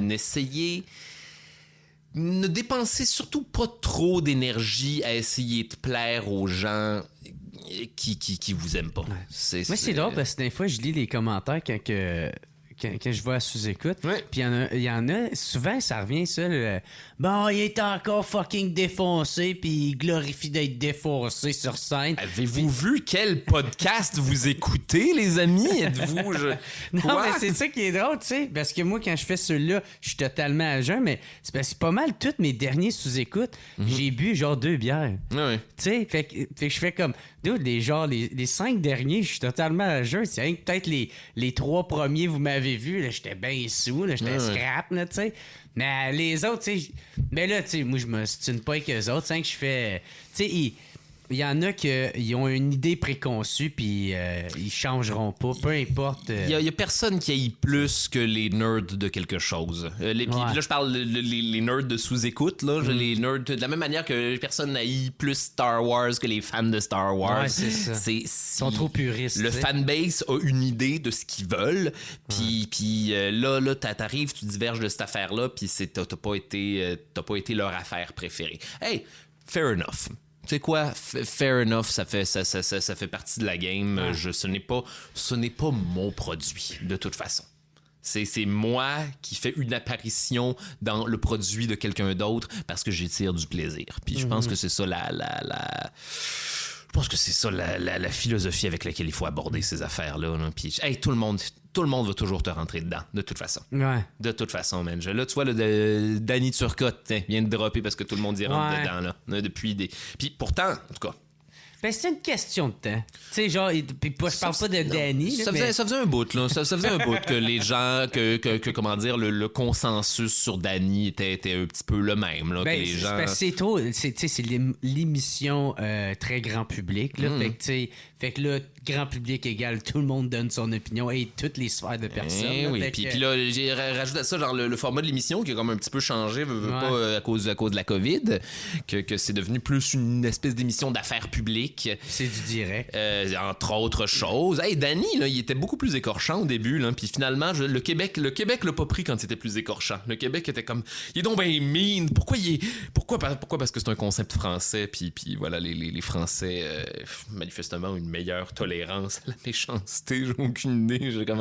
Au Québec, les gens ont pas trippé là-dessus. Fait que là, il s'est édulcoré pour faire plaisir au Québec. Fait que là, c'est devenu genre une game de petites cartes. Une game de petites cartes, genre de moins en moins méchante parce que t'as pas le droit d'être méchant.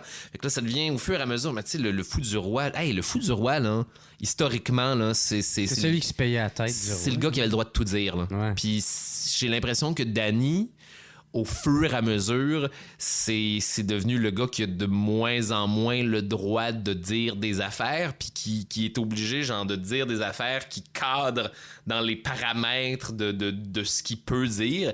Et c'était plus intéressant. Ce n'était plus intéressant. Fait que le hate sur Danny sur Internet, ça, c'est un peu... c'est symptomatique, je te dirais, du monde dans lequel on vit. C'est pas... c'est certes pas mérité, mais... Mais moi, je pense que ça, on va pogner comme un pic de ça, puis là, m'emmener le monde va On est au Far West. C'est encore le Far West de l'Internet. Ouais. Mais je pense que maintenant, on va pogner le pic. Puis c'est quand, justement, que ça va toucher des je m'en ai dit des petites vedettes, mais c'était pas dans le sens de pour les être condescendant, là, tu sais, c'est vraiment, tu sais, quand on va toucher aux vedettes qu'il faut pas toucher, tu sais, genre, quand ça va commencer à toucher ça, le hate d'Internet, puis là, le monde va faire peut-être il faudrait arrêter. Moi, on va de plus en plus, moi, je vois sur YouTube, genre, les pages, les commentaires être désactivés. Moi, j'ai l'impression qu'on se dirige tranquillement vers un monde de désactivation des commentaires. Puis c'était correct qu'il y en ait au départ. C'est le Far West de l'Internet. On est en train de découvrir comment faire du web. On se dit, peut-être qu'on mène. Les gens peuvent nous envoyer leur feedback instantanément. C'est extraordinaire. Envoyez-nous votre feedback. Puis là, tu lis ça, t'es comment, ouais. Non, finalement, c'est terrible. On n'a pas besoin de feedback de qui que ce soit, finalement. Là, on va truster. On va se truster nous-mêmes, puis ça va être ça. C'est la vie. Moi, parce que s'il y a des commentaires, je veux pas que ça enlève, c'est celle sur les vidéos de porn. Ah, ça, c'est... Il y a des commentaires... Ah oui, OK. Moi, c'est ceux qui me rendent le plus mal à l'aise sur les vidéos de porn. Je veux pas partager ça avec quelqu'un d'autre, man. C'est inutile. Je veux. Qu'est-ce que tu fais, man? Ils sont comme, ah ouais, prends-la directement dans mais... Alright, man. Pourquoi tu sentais le besoin de livrer ça à la populace, là? Je veux dire, moi, ça rend certes pas mon expérience de masturbation plus agréable. Là, je suis en train de... Je suis dans ton jardin en ce moment. Là, c'est comme si on était... Là, tu viens de me faire miroiter, genre, l'idée qu'on est deux à se masturber, genre, ensemble, là, en écoutant tes commentaires à toi. Ah ouais. Non. Ta gueule! Masturbe-toi dans le silence. Comme tout le monde ici, d'ailleurs. Oui, non, effectivement, ça me rend à l'aise les commentaires sur la porn. Plus que jamais, je te dirais. Quand t'as participé en route vers mon premier gala. Yes, 2011, c'est ça? Ouais, 2011. 2011, j'en ai fait 3. 2011, 2012, puis l'autre après. Ouais. 2014, je pense. C'est ça. Non, 2011, 2013, 2014. Parce qu'il y a une année qui a sauté. Il y a eu un break entre les deux, hein? Ouais. C'est peut-être ça, mais en tout cas... Comment t'as trouvé ça? En route? Ouais. Génial. À l'époque, super. Électrisant. C'était... Puis toi, t'as pu en profiter quand il y avait beaucoup de visibilité. J'ai fait, mais la base là, de mon fanbase, là, c'est des en route vers mon premier gala. Là. C'est là où les gens... Puis j'ai été chanceux d'avoir genre des bonnes apparitions à toutes les fois. Genre, j'ai jamais eu de number qui ont pas fonctionné en route. Est-ce que je me suis rendu loin? Non. C'est la vie. Le plus loin que je me suis rendu, c'est genre quart de finale la première année. Mais voilà, à toutes les fois, je veux dire, ça crée des numbers qui sont cannés, puis dont je suis fier, puis qui continuaient à exister au-delà de moi sur Internet. Fait que ça faisait juste ramener du fanbase. Fait que non, c'était stressant par contre. C'était... tabarnak, man. Est-ce que c'était stressant en route? C'était des journées, là, des journées d'angoisse monumentale où tout le monde te demande quelque chose, où tout le monde est en compétition aussi, là. C'est super malsain, là. Je veux dire, oui, on est des amis, mais on n'était pas vraiment des amis en route. Personne n'était des amis en route. Ah ouais? Ah, j'ai trouvé que... Puis on s'aimait, là. J'aime tous les artistes qui étaient là-dessus, mais ce jour-là, en mode en route, tout le monde, je pense, espérait secrètement que l'autre se plante. Ouais. Pis ça, c'est pas... Ben voilà, c'est pas une bonne atmosphère. Là. Ça aide pas à rendre les choses moins stressantes. Puis... Non, mais ça en valait la peine. C'était des années où je pouvais le prendre, en fait. C'était des années où ce stress-là ne me dérangeait pas parce que j'avais rien fait. J'avais rien fait, puis j'avais encore l'énergie de faire des concours pour me prouver, puis aller montrer à tout le monde, regardez, j'ai cette opportunité-là. Bonjour tout le monde, je suis ce gars-là. Est-ce qu'il y a quelqu'un même? Oui, certains d'entre nous t'aiment, Charles. Parfait, on se revoit dans 2 ans. Ouais. On se revoit dans les bars, on se revoit au Zoo Fest, on se revoit, puis... Alors, il y a une partie de ce monde-là que je garde aujourd'hui, puis ce sont les meilleurs. C'est-tu là que ça a commencé, ton côté amertume? Non, c'est au fur et à mesure, je te dirais. Au fur et à mesure, les bars. Les bars, ça a été difficile. Ça a été ben tough. Avoir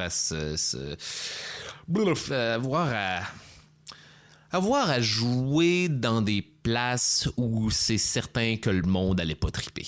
C'est surtout ça, là. De là, t'as commencé à même l'anticiper. Ouais, qui arrivait. Non, là, ça va être une soirée difficile ce soir-là. Ah non, cette place-là, j'ai toujours de la misère, c'est toujours tough. Les gens sont rough, le public est difficile. Puis voilà, ça fait que t'abordes les affaires de la mauvaise manière en arrivant. Ça fait que tu condamnes, tu condamnes ton stand-up, puis surtout, tu blâmes le monde à la place de te blâmer toi-même pour les raisons pour lesquelles ça n'a pas fonctionné. T'sais. Sinon, si ça n'a pas fonctionné, c'est que tu n'es pas allé les chercher de la bonne manière. Ouais. Ça, c'est un apprentissage qui se fait sur le tard, et à partir de ce moment-là, c'est là que l'amertume s'en va quand tu braques ta colère contre toi-même parce que tu es le seul responsable de tes échecs et de tes réussites. OK. Mais toi, j'ai l'impression que ça a commencé à pogner. Ben, commencé à pogner, je parle. tu sais, que tu es devenu plus accessible avec le spectacle Charles Beauchesne par la peste noire? Ça a été mon show le plus, le plus populaire à l'époque. Ça a été, J'ai l'impression que tu as comme découvert de quoi avec toi, de parler d'histoire. Ben, parce que tout ça a donné naissance au pire moment de l'histoire, là, entre autres choses. Là. Oui, puis je pense que c'est con, je pense la prémisse, je pense les grandes lignes du spectacle piquaient la curiosité. Plus que genre te décrire mon stand-up puis que tu fais comme non, je le connais pas celui-là, j'ai aucune idée. Ah non, OK. Non, là ce gars-là présente 1 heure de spectacle sur la peste noire au Moyen Âge, puis c'est un spectacle humoristique. Je suis curieux. Puis t'as 2 chances, mettons, d'être intrigué. Tu sais, soit parce qu'il va t'aimer toi, ou quelqu'un qui je l'aime bien lui, ou la peste noire, man, c'est quoi cette affaire-là? J'ai déjà fait un documentaire là-dessus. Puis on te le. Puis ça a marché, tu vois. Puis c'est drôle, hein. Puis après ça, l'année d'après, je refaisais du stand-up. Puis ça a été une de mes pires années de vente de billets. Puis c'est ça qui a donné lieu au pire moment de l'histoire par la suite.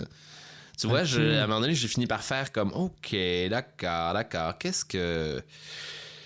Qu'est-ce qui fonctionne puis qu'est-ce qui fonctionne pas là? Là, faut que je fasse du web. Là.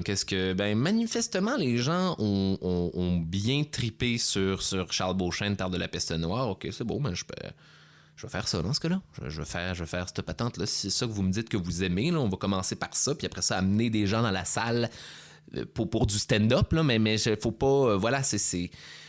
Je voyais les étapes dans le mauvais ordre dans ma tête. Pour moi, c'est là, on va commencer avec du stand-up, puis après ça, on va aller dans des affaires plus nichées.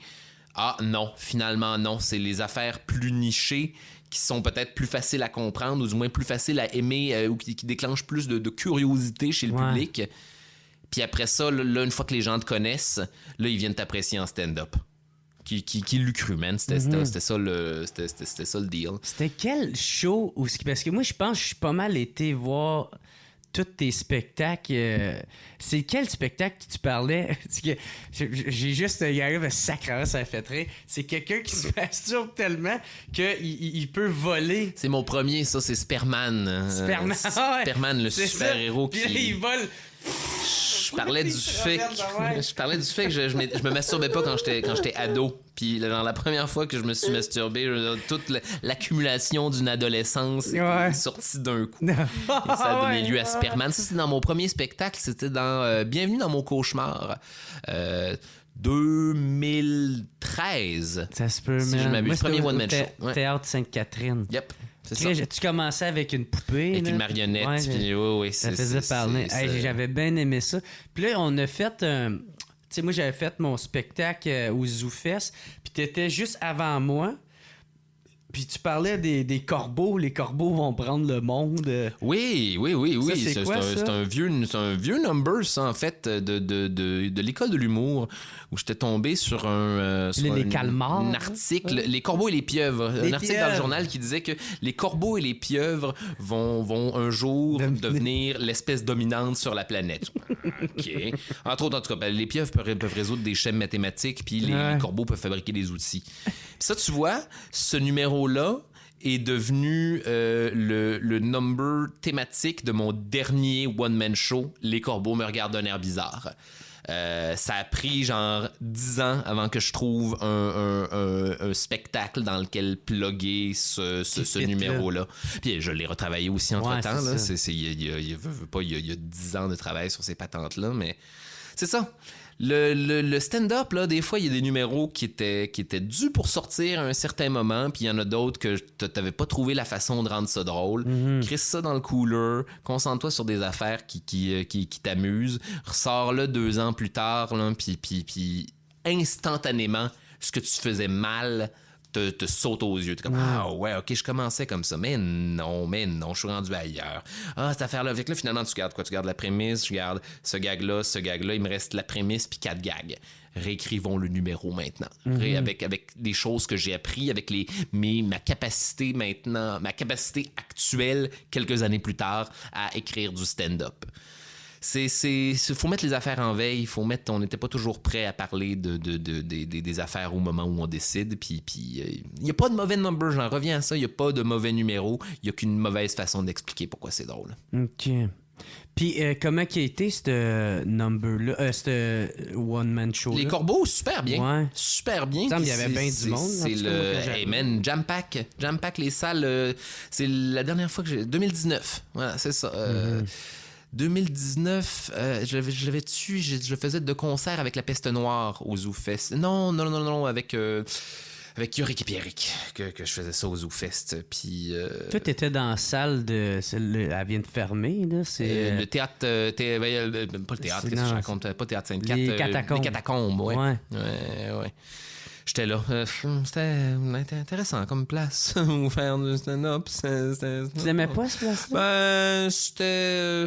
Non. J'avais du plaisir. Je pense que. Oh, je sais pas. Les endroits ont des vibes, je trouve. Les endroits ont des énergies. Puis, je sais pas, cette énergie. Pourtant, je veux dire, toute cette place-là était pleine de. Les piliers étaient en forme de tête de mort. Là. J'avais tout pour aimer cette place-là. Ouais. Puis je sais pas, j'ai toujours trouvé que il y avait une vibe. Il y avait une vibe qui m'épuisait. Puis t'étais-tu le seul ou il y avait d'autres aucune idée, j'ai jamais pris le temps de demander aux gens, mais je veux dire, somme toute, j'ai dit ça, puis c'était très jolie place, là, puis je sais, moi, personnellement, faire du stand-up aux catacombes, toutes les fois, ça, mon énergie est drainée plus rapidement que d'habitude. Je sais pas qu'est-ce qui se passe. Moi, qu'est-ce que j'aimais, c'est qu'il y avait comme une deuxième, tu sais, tu pouvais ouvrir le haut. Mezzanine, ouais. Ouais, en haut. Fait que ça, je trouvais ça nice. Je trouvais que ça faisait rocker. Mais moi, j'avais. T'étais là, toi aussi, c'est vrai. Juste après, j'étais resté pour. Mais moi, j'avais pas assez rempli de monde, tu sais. Fait que c'est pour ça que j'ai comme pas pu. Tu sais, je peux pas avoir vraiment une vraie opinion de c'est quoi la place. Ben, je suis sûr que je l'aimerais. Ah oui. J'ai vu Mathieu Dufour, genre, mettre le feu à cette place-là. Là. Il y avait moyen d'avoir. Il y avait moyen d'avoir du fun, à cette place-là, mais c'est. Ouais. ZooFest, man. Oh là là, quelle étrange. Quelles étranges années. Moi, c'est la première fois que j'ai participé à ZooFest. As-tu aimé ton expérience? Correct, tu sais. Ouais, c'est ça. Moi, j'ai adoré avec qui j'ai travaillé. Oui, mais c'est parce que moi, je suis pas capable de m'enlever de la tête de hey, si je le fais moi-même, je vais faire du cash. Ouais. Puis j'aurai pas à donner rien à personne, puis ça me dérange pas de le faire moi-même. Fait tu sais, puis je sais que les billets vont être moins chers. Ils vont faire. Il y a moins d'intermédiaires. Ouais. Puis là, il va y avoir plus de monde. J'ai beaucoup de la misère à m'enlever de la tête. Puis à me dire, qu'est-ce que tu m'amènes? Ouais, je pourrais le faire tout seul. Ben oui, tu sais. La réponse, c'est. Il faut le faire tout seul, ouais. j'ai l'impression. Mais pourquoi avant, tu sais, puis là, je vais dire votre génération comme si on était dans une grosse différence. On est pas mal. Ouais, mais tu sais, en termes d'humour, c'est comme si je suis une autre génération que toi, tu sais. Ouais, je peux comprendre pourquoi on dirait ça, mais moi, mettons. Je pense qu'on est à peu près la même génération. Ben, moi, ça fait 7 ans que je fais ça. C'est ça, moi 10. Moi 3 ans, mettons. OK, d'accord. Ouais. Mais pourquoi qu'il n'y a pas eu plus d'autoprod? Tu sais, pourquoi que ça a pas été... je sais même pas, man, parce qu'on était nono, j'imagine, parce que personne n'y avait pensé, parce que c'était trop difficile dans la tête des gens, parce que moi, je me souviens, j'y réfléchis à l'autoprod, puis je pense que mon réflexe était comme non, il va falloir gérer toutes ces affaires là, il va falloir j'ai envie de mettre mon énergie sur la créativité, j'ai envie qu'on me produise plutôt que je sais pas, il y avait peut-être une espèce d'a priori négatif qui avait aucune raison d'être sur l'autoproduction, tu sais, comme quoi genre c'est pas une réussite si tu t'autoproduis. C'est une réussite si les gens décident de te produire, ce qui est absurde. Là, OK, de là l'importance d'être affilié avec un festival. Ouais, genre, faut qu'eux autres te donnent la validation parce que sinon, t'as juste l'air de quelqu'un qui se valide lui. J'ai aucune idée, man, mais on avait tort. Chose certaine, on avait tort en esti. C'est l'autoprod, man, c'est la meilleure affaire. J'ai l'impression que tout le monde est beaucoup plus heureux dans le milieu de l'humour depuis qu'il y a beaucoup plus d'autoprod. Mais ouais. Depuis que l'Internet nous permet de faire ça, là, c'est les gens... Ah, c'est vrai. Peut-être aussi, c'est ça. Peut-être l'arrivée des réseaux sociaux, ça a changé la game. L'arrivée des réseaux Ça fait sociaux, bien moins pourtant, peur. ça fait depuis 2007 qu'on a des réseaux sociaux, man. Je sais pas qu'est-ce qu'on a pris. Pourquoi on a pris tant de temps à allumer que c'était une plateforme. Comment utiliser cette plateforme-là de la bonne manière, man? Ouais. Je veux dire, on utilisait ça pour comme... En tout cas, fut un temps là, dans les dernières décennies où on utilisait ça comme un poteau de téléphone sur lequel on taquait des affiches. Mais il y a tellement plus, mon Dieu, tellement plus de choses à faire à ça. Vous avez infini plateformes pour se mettre en valeur, pour donner des extraits de spectacles, pour donner pour roder du stock. On aurait pu roder du stock en ligne. Bon, maintenant, t'as pas le feedback du public, là, c'est certain, là, mais je veux dire, on a... En tout cas, il y avait infini façons de se mettre en valeur, puis je trouve que collectivement, les humoristes, on a crissement allumé sur le tard, hein, qu'on avait la possibilité d'utiliser cet outil-là de cette manière-là. Ben ouais, mais peut-être en même temps, parce que, tu sais, aussi, on focus tellement sur la télévision, là. Tu sais, tu mets... De moins en moins, maintenant. Ben, c'est ça, mais tu sais, mais là, on... C'était pas de la TV. Je pense qu'il y avait un petit... C'était pas de la TV. C'est le web, c'est juste du web, on s'en tabarnak, man. On n'est pas des vraies vedettes, là. Faut être à la TV, là. Ça va rester, là. Non, mais bien sûr que s'il y a quelque chose aujourd'hui qui est plus sur le respirateur artificiel que la TV, man, plus personne écoute la TV. Puis j'ai l'impression là, que c'est comment dire... C'est le upper milieu, maintenant, qui a de la misère à allumer sur quoi faire de la TV. Là, as-tu essayé d'écouter la télé récemment? J'ai pas le câble. C'est ça, je te dis. Je connais pas grand monde qui l'ont. Tout le monde. Moi, je l'ai. Moi, je suis un des derniers archéologues qui a encore cette affaire-là. Là, j'écoute la télé là, sporadiquement. Là, voir.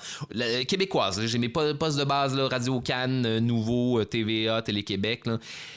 Man, la TV est devenue un enfant qui va avoir de l'attention. C'est fou, hein? Ils sont comme, regardez, on fait cette affaire-là maintenant. Non, du contenu exclusif, là, juste pour la TV, là.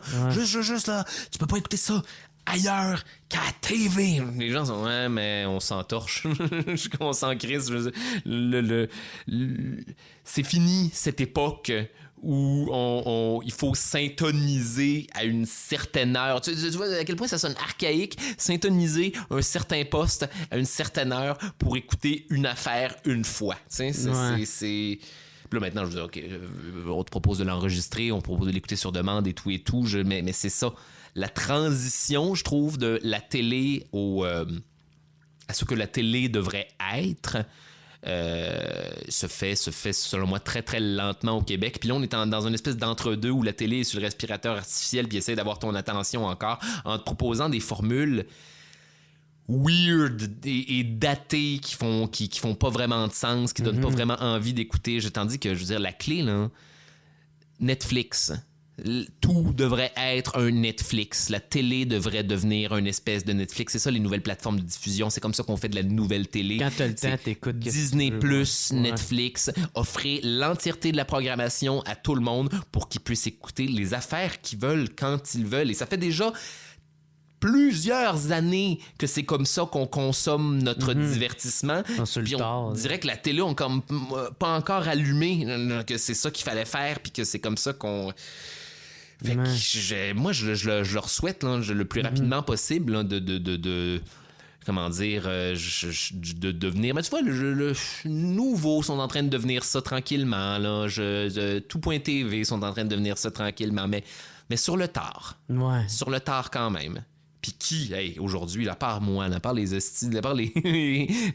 archéologues déments comme moi, là, qui écoutent encore de la TV en zappant, là, qui écoute encore ça? Personne, man.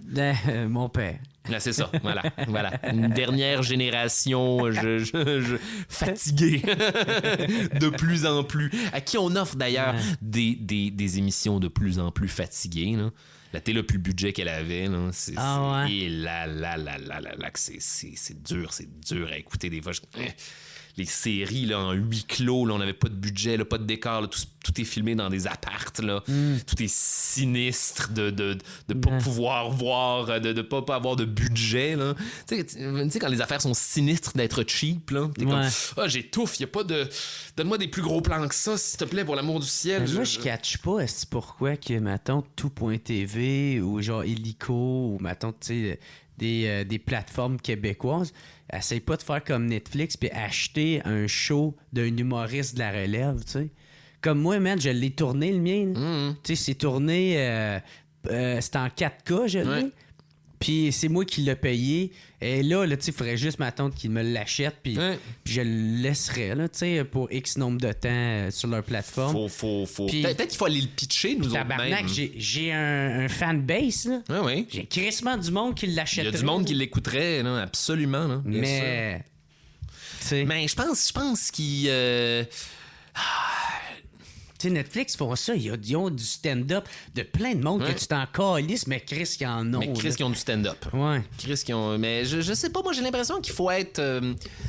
d'une certaine façon, étant donné que la télé a plus que jamais besoin d'attention, je pense que c'est plus facile que jamais rentrer en contact avec les gens à la télé pour leur proposer des affaires comme ça. Je pense que c'est à nous autres d'avoir le guts d'aller voir ces gens-là puis de faire « Hey, j'ai ça, puis c'est bon. Puis je t'ai choisi, toi, pour diffuser mon affaire. Ça te tente-tu? » Puis après, à partir de ce moment-là, je veux dire « Stupid them s'ils disent non. » là, mais je vais en trouver un autre. Là. Il y a...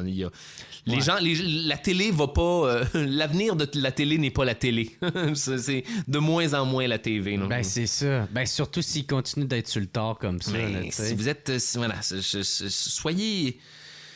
Ne dites pas non. Ne dites pas non aux jeunes artistes qui vous proposent des affaires. Ils sont possiblement la clé de votre succès puis la clé de votre... problème. La clé de plein d'autres problèmes. T'as participé en...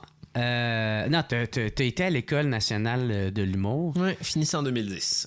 Toi, ça a-tu beaucoup eu d'importance pour toi d'aller là? Tu sais, ça a-tu beaucoup changé? Ça a changé... ça a changé des choses, ne serait-ce que parce que je vais me souvenir de ces années, de ces deux années-là pour toujours. J'ai fait ça a été 2 ans de formation avec des artistes, des jeunes artistes qui sont devenus des amis et qui sont devenus pour la plupart des collègues de travail. J'ai beaucoup de monde de ma cohorte, moi qui run encore beaucoup aujourd'hui et très très bien d'ailleurs. Ah, c'était quand même une cohorte. En 2010, mon Dieu, je suis la cohorte de Adib Al-Khalidé, Simon Delille. Non, Louis T, il était avant. Oui, il était avec Gouache. 2006. Mon Dieu, Simon Delille, Jérémy Larouche, il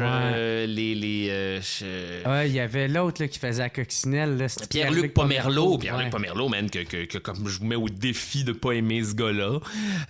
Chris qui est fin, man. Ah, Pierre-Luc, man, il est fin, puis il est bon dans tout ce style-là. Il est fin, il est beau comme un soleil, puis il est bon dans toutes les affaires. Asti qui fait chier. Je l'adore, Pierre-Luc. Il est génial. c'est le meilleur. Puis lui, c'est bizarre parce que, man... lui, il a pas pu participer en route. Non, parce qu'il a fait son gala tout de suite en sortant de l'école. Fait que puis il dit c'est la pire affaire que j'ai faite parce que ça a fait qu'il a pas pu avoir la visibilité. Ça l'a retardé dans ses affaires. Ouais. Mais tu vois, aujourd'hui, man, ça l'a retardé. Bien. Pourquoi? Là? Pour que le succès qui lui est dû lui est arrivé en fin de compte et c'est 100% mérité. Là. PB Rivard, on avait une jolie cohorte de 2010, du bien bon monde, puis des gens que... François de Grandpré, avec qui je travaille sur les pires moments de l'histoire, il était auteur en même temps que nous. C'était cette année-là la première année ou la deuxième, en tout cas, peu importe. C'est tout du monde, tu vois, que je trimballe aujourd'hui, que je recroise, qui sont des amis, qui sont...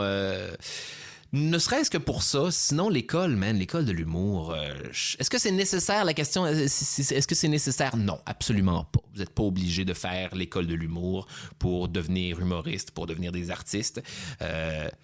vous pouvez faire votre propre école. Mais il faut que tu fasses une école à un moment donné. Faut que toi, soit que tu t'auto-apprennes les affaires, soit que tu ailles à l'école.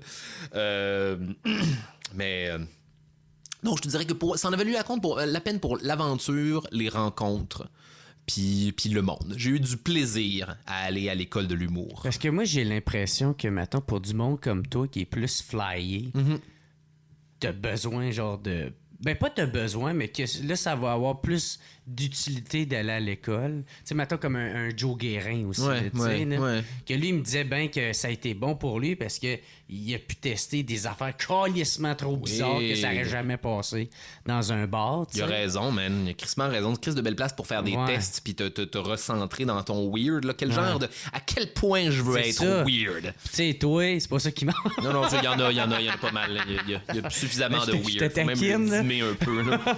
Mais je parle, surtout au début, t'as dû en avoir beaucoup d'essais-erreurs de même à l'école. Oui, mais comment dire...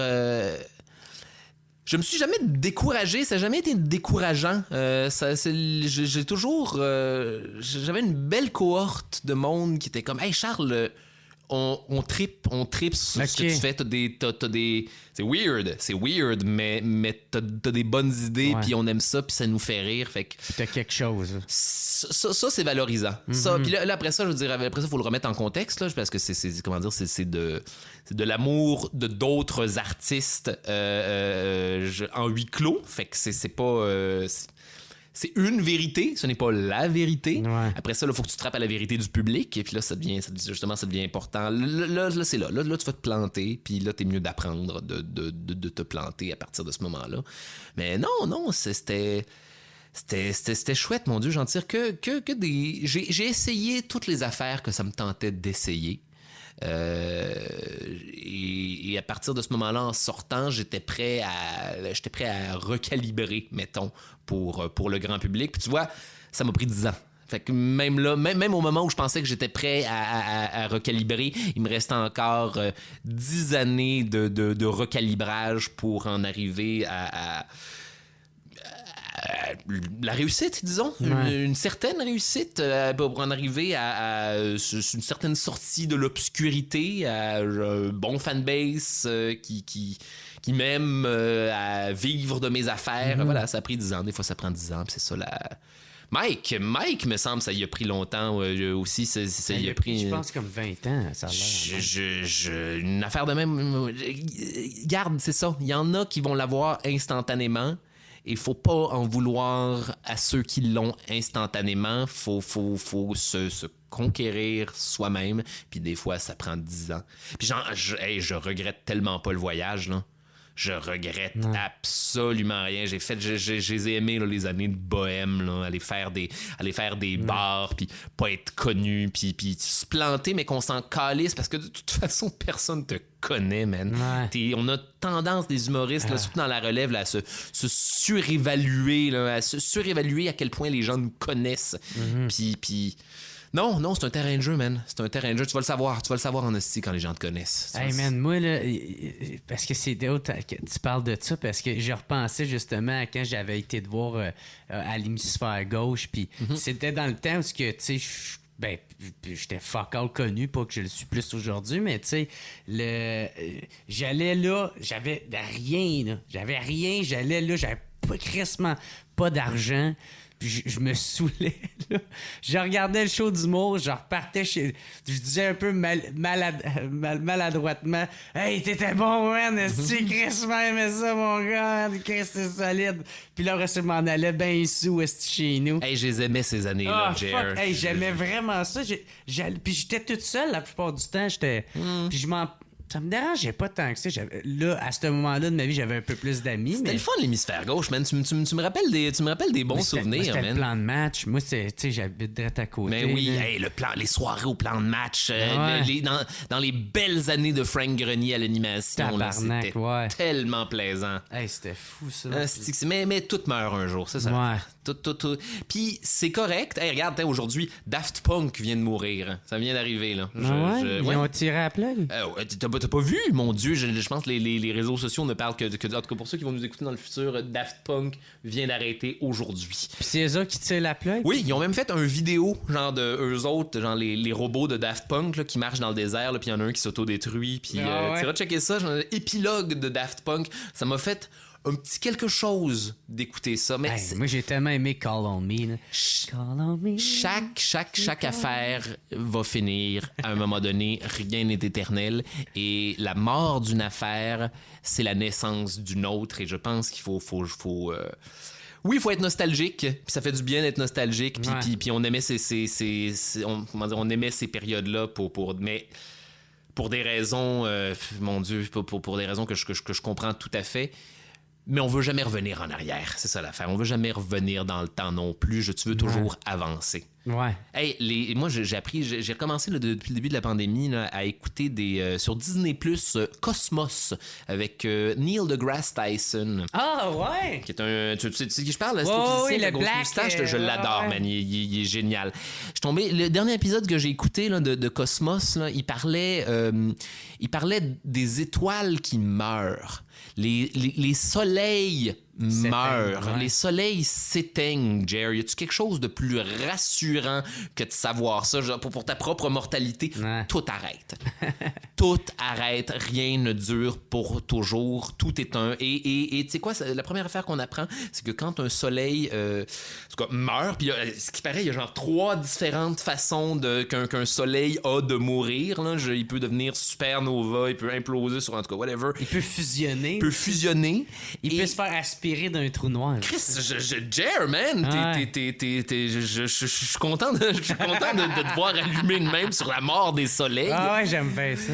Et qu'est-ce qui reste la plupart du temps? Le matériel nécessaire à faire d'autres étoiles. La mort d'une étoile signifie la plupart du temps la naissance d'un autre cluster d'étoiles. Mm-hmm. Ah, c'est rassurant, man. Moi, je peux mourir, man. Je peux arrêter d'exister à un moment donné. Puis, oui, les époques, même celles qu'on aime le plus, vont arrêter d'exister à un moment donné. Et la seule raison pour laquelle ça arrête d'exister, c'est pour qu'elle soit remplacée par une autre affaire qui va être le fun, elle aussi. Ça va être la naissance d'un autre era dans ta vie qui va être tout aussi le fun. Si tu décides de pas rester dans le passé. Et c'est ça l'affaire. Il faut pas rester prisonnier il faut pas mourir avec les étoiles. Mm-hmm. Il faut faire partie du star stuff, de la matière qui va créer d'autres étoiles par la suite. Mais là, tu me fais penser à comment tu choisis tes sujets que tu veux parler dans ton podcast. Parce que tu sais, ça pourrait en être... tu sais, toi qui parles de l'astrophysique. Ouais, tu sais, parce que dans le fond, qu'est-ce qui est le fun de t'entendre parler? C'est de t'entendre parler de quoi que t'es passionné de, puis t'y rajoutes la sauce Charles Beauchesne, puis avec des gags, puis des... Tu sais, comme tu parlais, un que j'ai écouté de Walt Disney, là. Tabarnak, c'est drôle. Tête, là, dit qui... Disney, man, tu veux pas travailler avec ce gars-là. Il était en train de ramener la comparaison avec son père. Hey, je trouvais ça drôle. Au début, je l'écoutais, je disais, OK, Charles Beauchamp, OK, c'est bon, ouais. OK, ça, mais faut aimer son sujet, man. C'est ça, là. Puis comment je sélectionne, mon Dieu, comment je sélectionne mes sujets? Écoute, moi, j'ai une bonne connaissance de base de la narrative historique de l'humanité. Okay? Je sais grosso modo qu'est-ce qui s'est passé du début jusqu'à toi puis moi en podcast en ce moment. Ça fait que j'ai une bonne idée des périodes et je sais pourquoi ces période-là sont souvent... comment dire, pourquoi on se souvient de ces différentes périodes-là? Pourquoi est-ce qu'on se souvient des Égyptiens, mettons, et moins de je sais pas, l'âge du bronze en général? Ouais. Parce que il y a tel personnage qui a fait telle affaire. On est bien sensationnaliste dans notre façon de se souvenir de l'histoire. Puis souvent, je veux dire, on se souvient juste du pire. On se souvient juste des bouts où ça a été tellement de la merde que c'en est marquant. Fait que moi, c'est à partir de ce moment-là, c'est d'aller checker dans mon gros espèce de Rolodex, là, de faire comme, attends, qu'est-ce que ça me tente de parler, là? Quelle période, là? Ah, tiens, mettons, les Égyptiens, j'ai pas parlé de ça, là, aujourd'hui, jusqu'à maintenant. Y a-tu un pharaon? Allons voir sur Internet, allons voir qu'est-ce qui s'est passé en Égypte antique. Puis là, j'en trouve, ouais, regarde, non, la malédiction de Toutankhamon, mettons, genre, intéressant, ça, c'est une belle petite... Quelle histoire je veux raconter avec ça? Quelle histoire, maintenant? C'est tout raconter une histoire différente. Une histoire de fantôme, Toutankhamon. Ah, ok, c'est beau, je vais pas tenter l'épisode de cette manière-là. Je vais raconter l'histoire de fantôme de Toutankhamon. Est-ce que des fois, il y a des épisodes que c'est un personnage dont j'ai envie de brosser le portrait. Mettons Rasputin, par exemple. Ah, un sorcier, man. Un sorcier à l'époque au siècle dernier, là. Il n'y a pas tant que ça. Un des derniers, comment dire... sorcier de la cour tout droit issu du Moyen-Âge, mais il n'y a pas si longtemps que ça. J'ai envie de raconter l'histoire de ce gars-là. Je check ce dont les gens se souviennent de l'histoire et j'essaie de le debunker. J'essaie de le raconter de la façon dont ça s'est véritablement passé, ou du moins avec les nuances qu'on n'a pas nécessairement abordées, avec lesquelles on n'a pas nécessairement abordé ce sujet-là. Parce que moi, j'y pense à ça, puis tu sais, tu pourrais faire si tu voulais, là, une revue de l'année, tu sais. J'ai un autre projet, de podcast. C'est comme genre les pires moments de l'année avec Charles Beauchesne, tu sais. Mettons, juste, tu sais quoi, juste la jasette de qu'est-ce qui te fascine, là, essayer de s'intéresser mutuellement avec avec toute l'entièreté du corpus de l'univers, parce que c'est ça, s'il y a quelque chose que Cosmos m'a appris, c'est que tout est fascinant, du plus petit à l'extra-gigantesque. Tout est intéressant dans l'univers. Suffit de se pencher dessus, puis suffit de se le faire raconter par quelqu'un qui aime suffisamment cette patente-là. Hey, la bouteille de plastique, là, je suffirait là, que quelqu'un qui trippe sur le procédé des polymères à base de combustible fossile me raconte tout le trajet d'une bouteille de plastique. Ce serait fascinant. Faut aimer sa matière. Mais tu sais, tu parles de ça, mais moi, ça me fait penser à How It's Made. Oui. Tu sais, tabarnak. Voilà, j'étais fan de ça, là. Puis je regardais, c'est qui l'ancien athlète qui parlait tout le temps avec ses doigts. C'est qui ça? C'est un ancien athlète, man. Puis c'est lui qui animait la version française. Ah ouais? How It's Made. Ouais. C'était fascinant, ça. Comment c'est fait? Comment c'est fait, man. Juste des affaires random. Puis il y a quelque chose d'apaisant à regarder, genre, je sais pas moi, moi, man, je capotais. Moi, je tripais tellement là-dessus. Mais oui. Là, comment qu'ils font pour faire ça. Puis j'étais à jeun. Les boules de gomme, man. Les usines de boules de gomme. Juste voir la couleur défiler. Oh mon Dieu. Hey. Et moi, j'étais pas à jeun, par contre. Moi, je pense que la fois que j'ai été le plus traumatisé, c'est comment ils font les hot dogs, là. Tu sais, quand ça part du porc jusqu'à... ils sont broyés. C'est vraiment des cochons broyés, puis la saucisse qui ressort de l'autre côté. C'est vraiment sous-produits de viande. Mais hey, c'est correct qu'on le sait maintenant. On le sait maintenant, puis on est à l'affût. Hey Charles, man, c'était fucking nice, man. Thank you, mon plaisir, gars. man. C'était vraiment cool. Si on veut, y a-tu de quoi qui s'en vient? Y a-tu de quoi que tu veux plugger? Y a-tu... Bon Dieu, pire moment de l'histoire, saison 4, là, éventuellement cette année. J'aimerais ça vous sortir ça pour cet été, mais ça va peut-être plus être en novembre prochain, qui sait. Mais je vous garantis, je veux faire 6 épisodes. Sinon, mon Dieu... si vous voulez me suivre, allez sur Facebook, mon Dieu, Charles Beauchesne, page artiste. Je mets toutes les choses que je vais faire, toutes les dates de spectacle, je sac tout ça là-dessus. Et si jamais vous voulez un rapport plus intime avec moi, allez sur mon Patreon, Sinistre Charles. Fait qu'il y en a un Patreon. J'en ai un, mais je le publicise pas beaucoup parce que je fais peu de choses dessus. Moi, mon Patreon, il y a un forfait. C'est une place comme de don volontaire. C'est don volontaire, puis je fais un vidéo à tous les mois sur où est-ce que j'en suis dans mes affaires. Genre, bienvenue dans l'atelier. Ok. Genre, ce mois-ci, j'ai fait ça, j'ai fait cette affaire-là, j'ai cette affaire-là qui s'en vient. Voici les coulisses là, de où j'en suis dans mon processus. Puis des fois, je sors des petits goodies. Genre, je fais les contes de Yorick. Là, je me déguise en personnage du Moyen-Âge, puis je lis des contes des frères Grimm. J'ai une nouvelle affaire que je vais sortir sur mon Patreon, d'ailleurs. C'est les pires moments de l'histoire de Darth Maul. C'est qui ça? Ah, c'est Darth Maul dans Star Wars. Star Wars. Le Celui avec rouge, le là? double, oui, le rouge avec les Ok, doubles ouais. sabres au laser. Là. Ouais. Ce que je fais, c'est que j'ai commencé à lire tout le matériel relatif à Darth Maul, Ouais. tous les livres, toutes les nouvelles, toutes les BD, et j'en fais je vais en faire des résumés sur mon Patreon, un peu à la manière des pires moments de l'histoire. Ok. Instagram, je fais des dessins aussi. Là, je mets mes dessins puis des vidéos de chats sur Instagram. Si jamais vous en voulez plus, regardez, je sais pas quoi vous dire.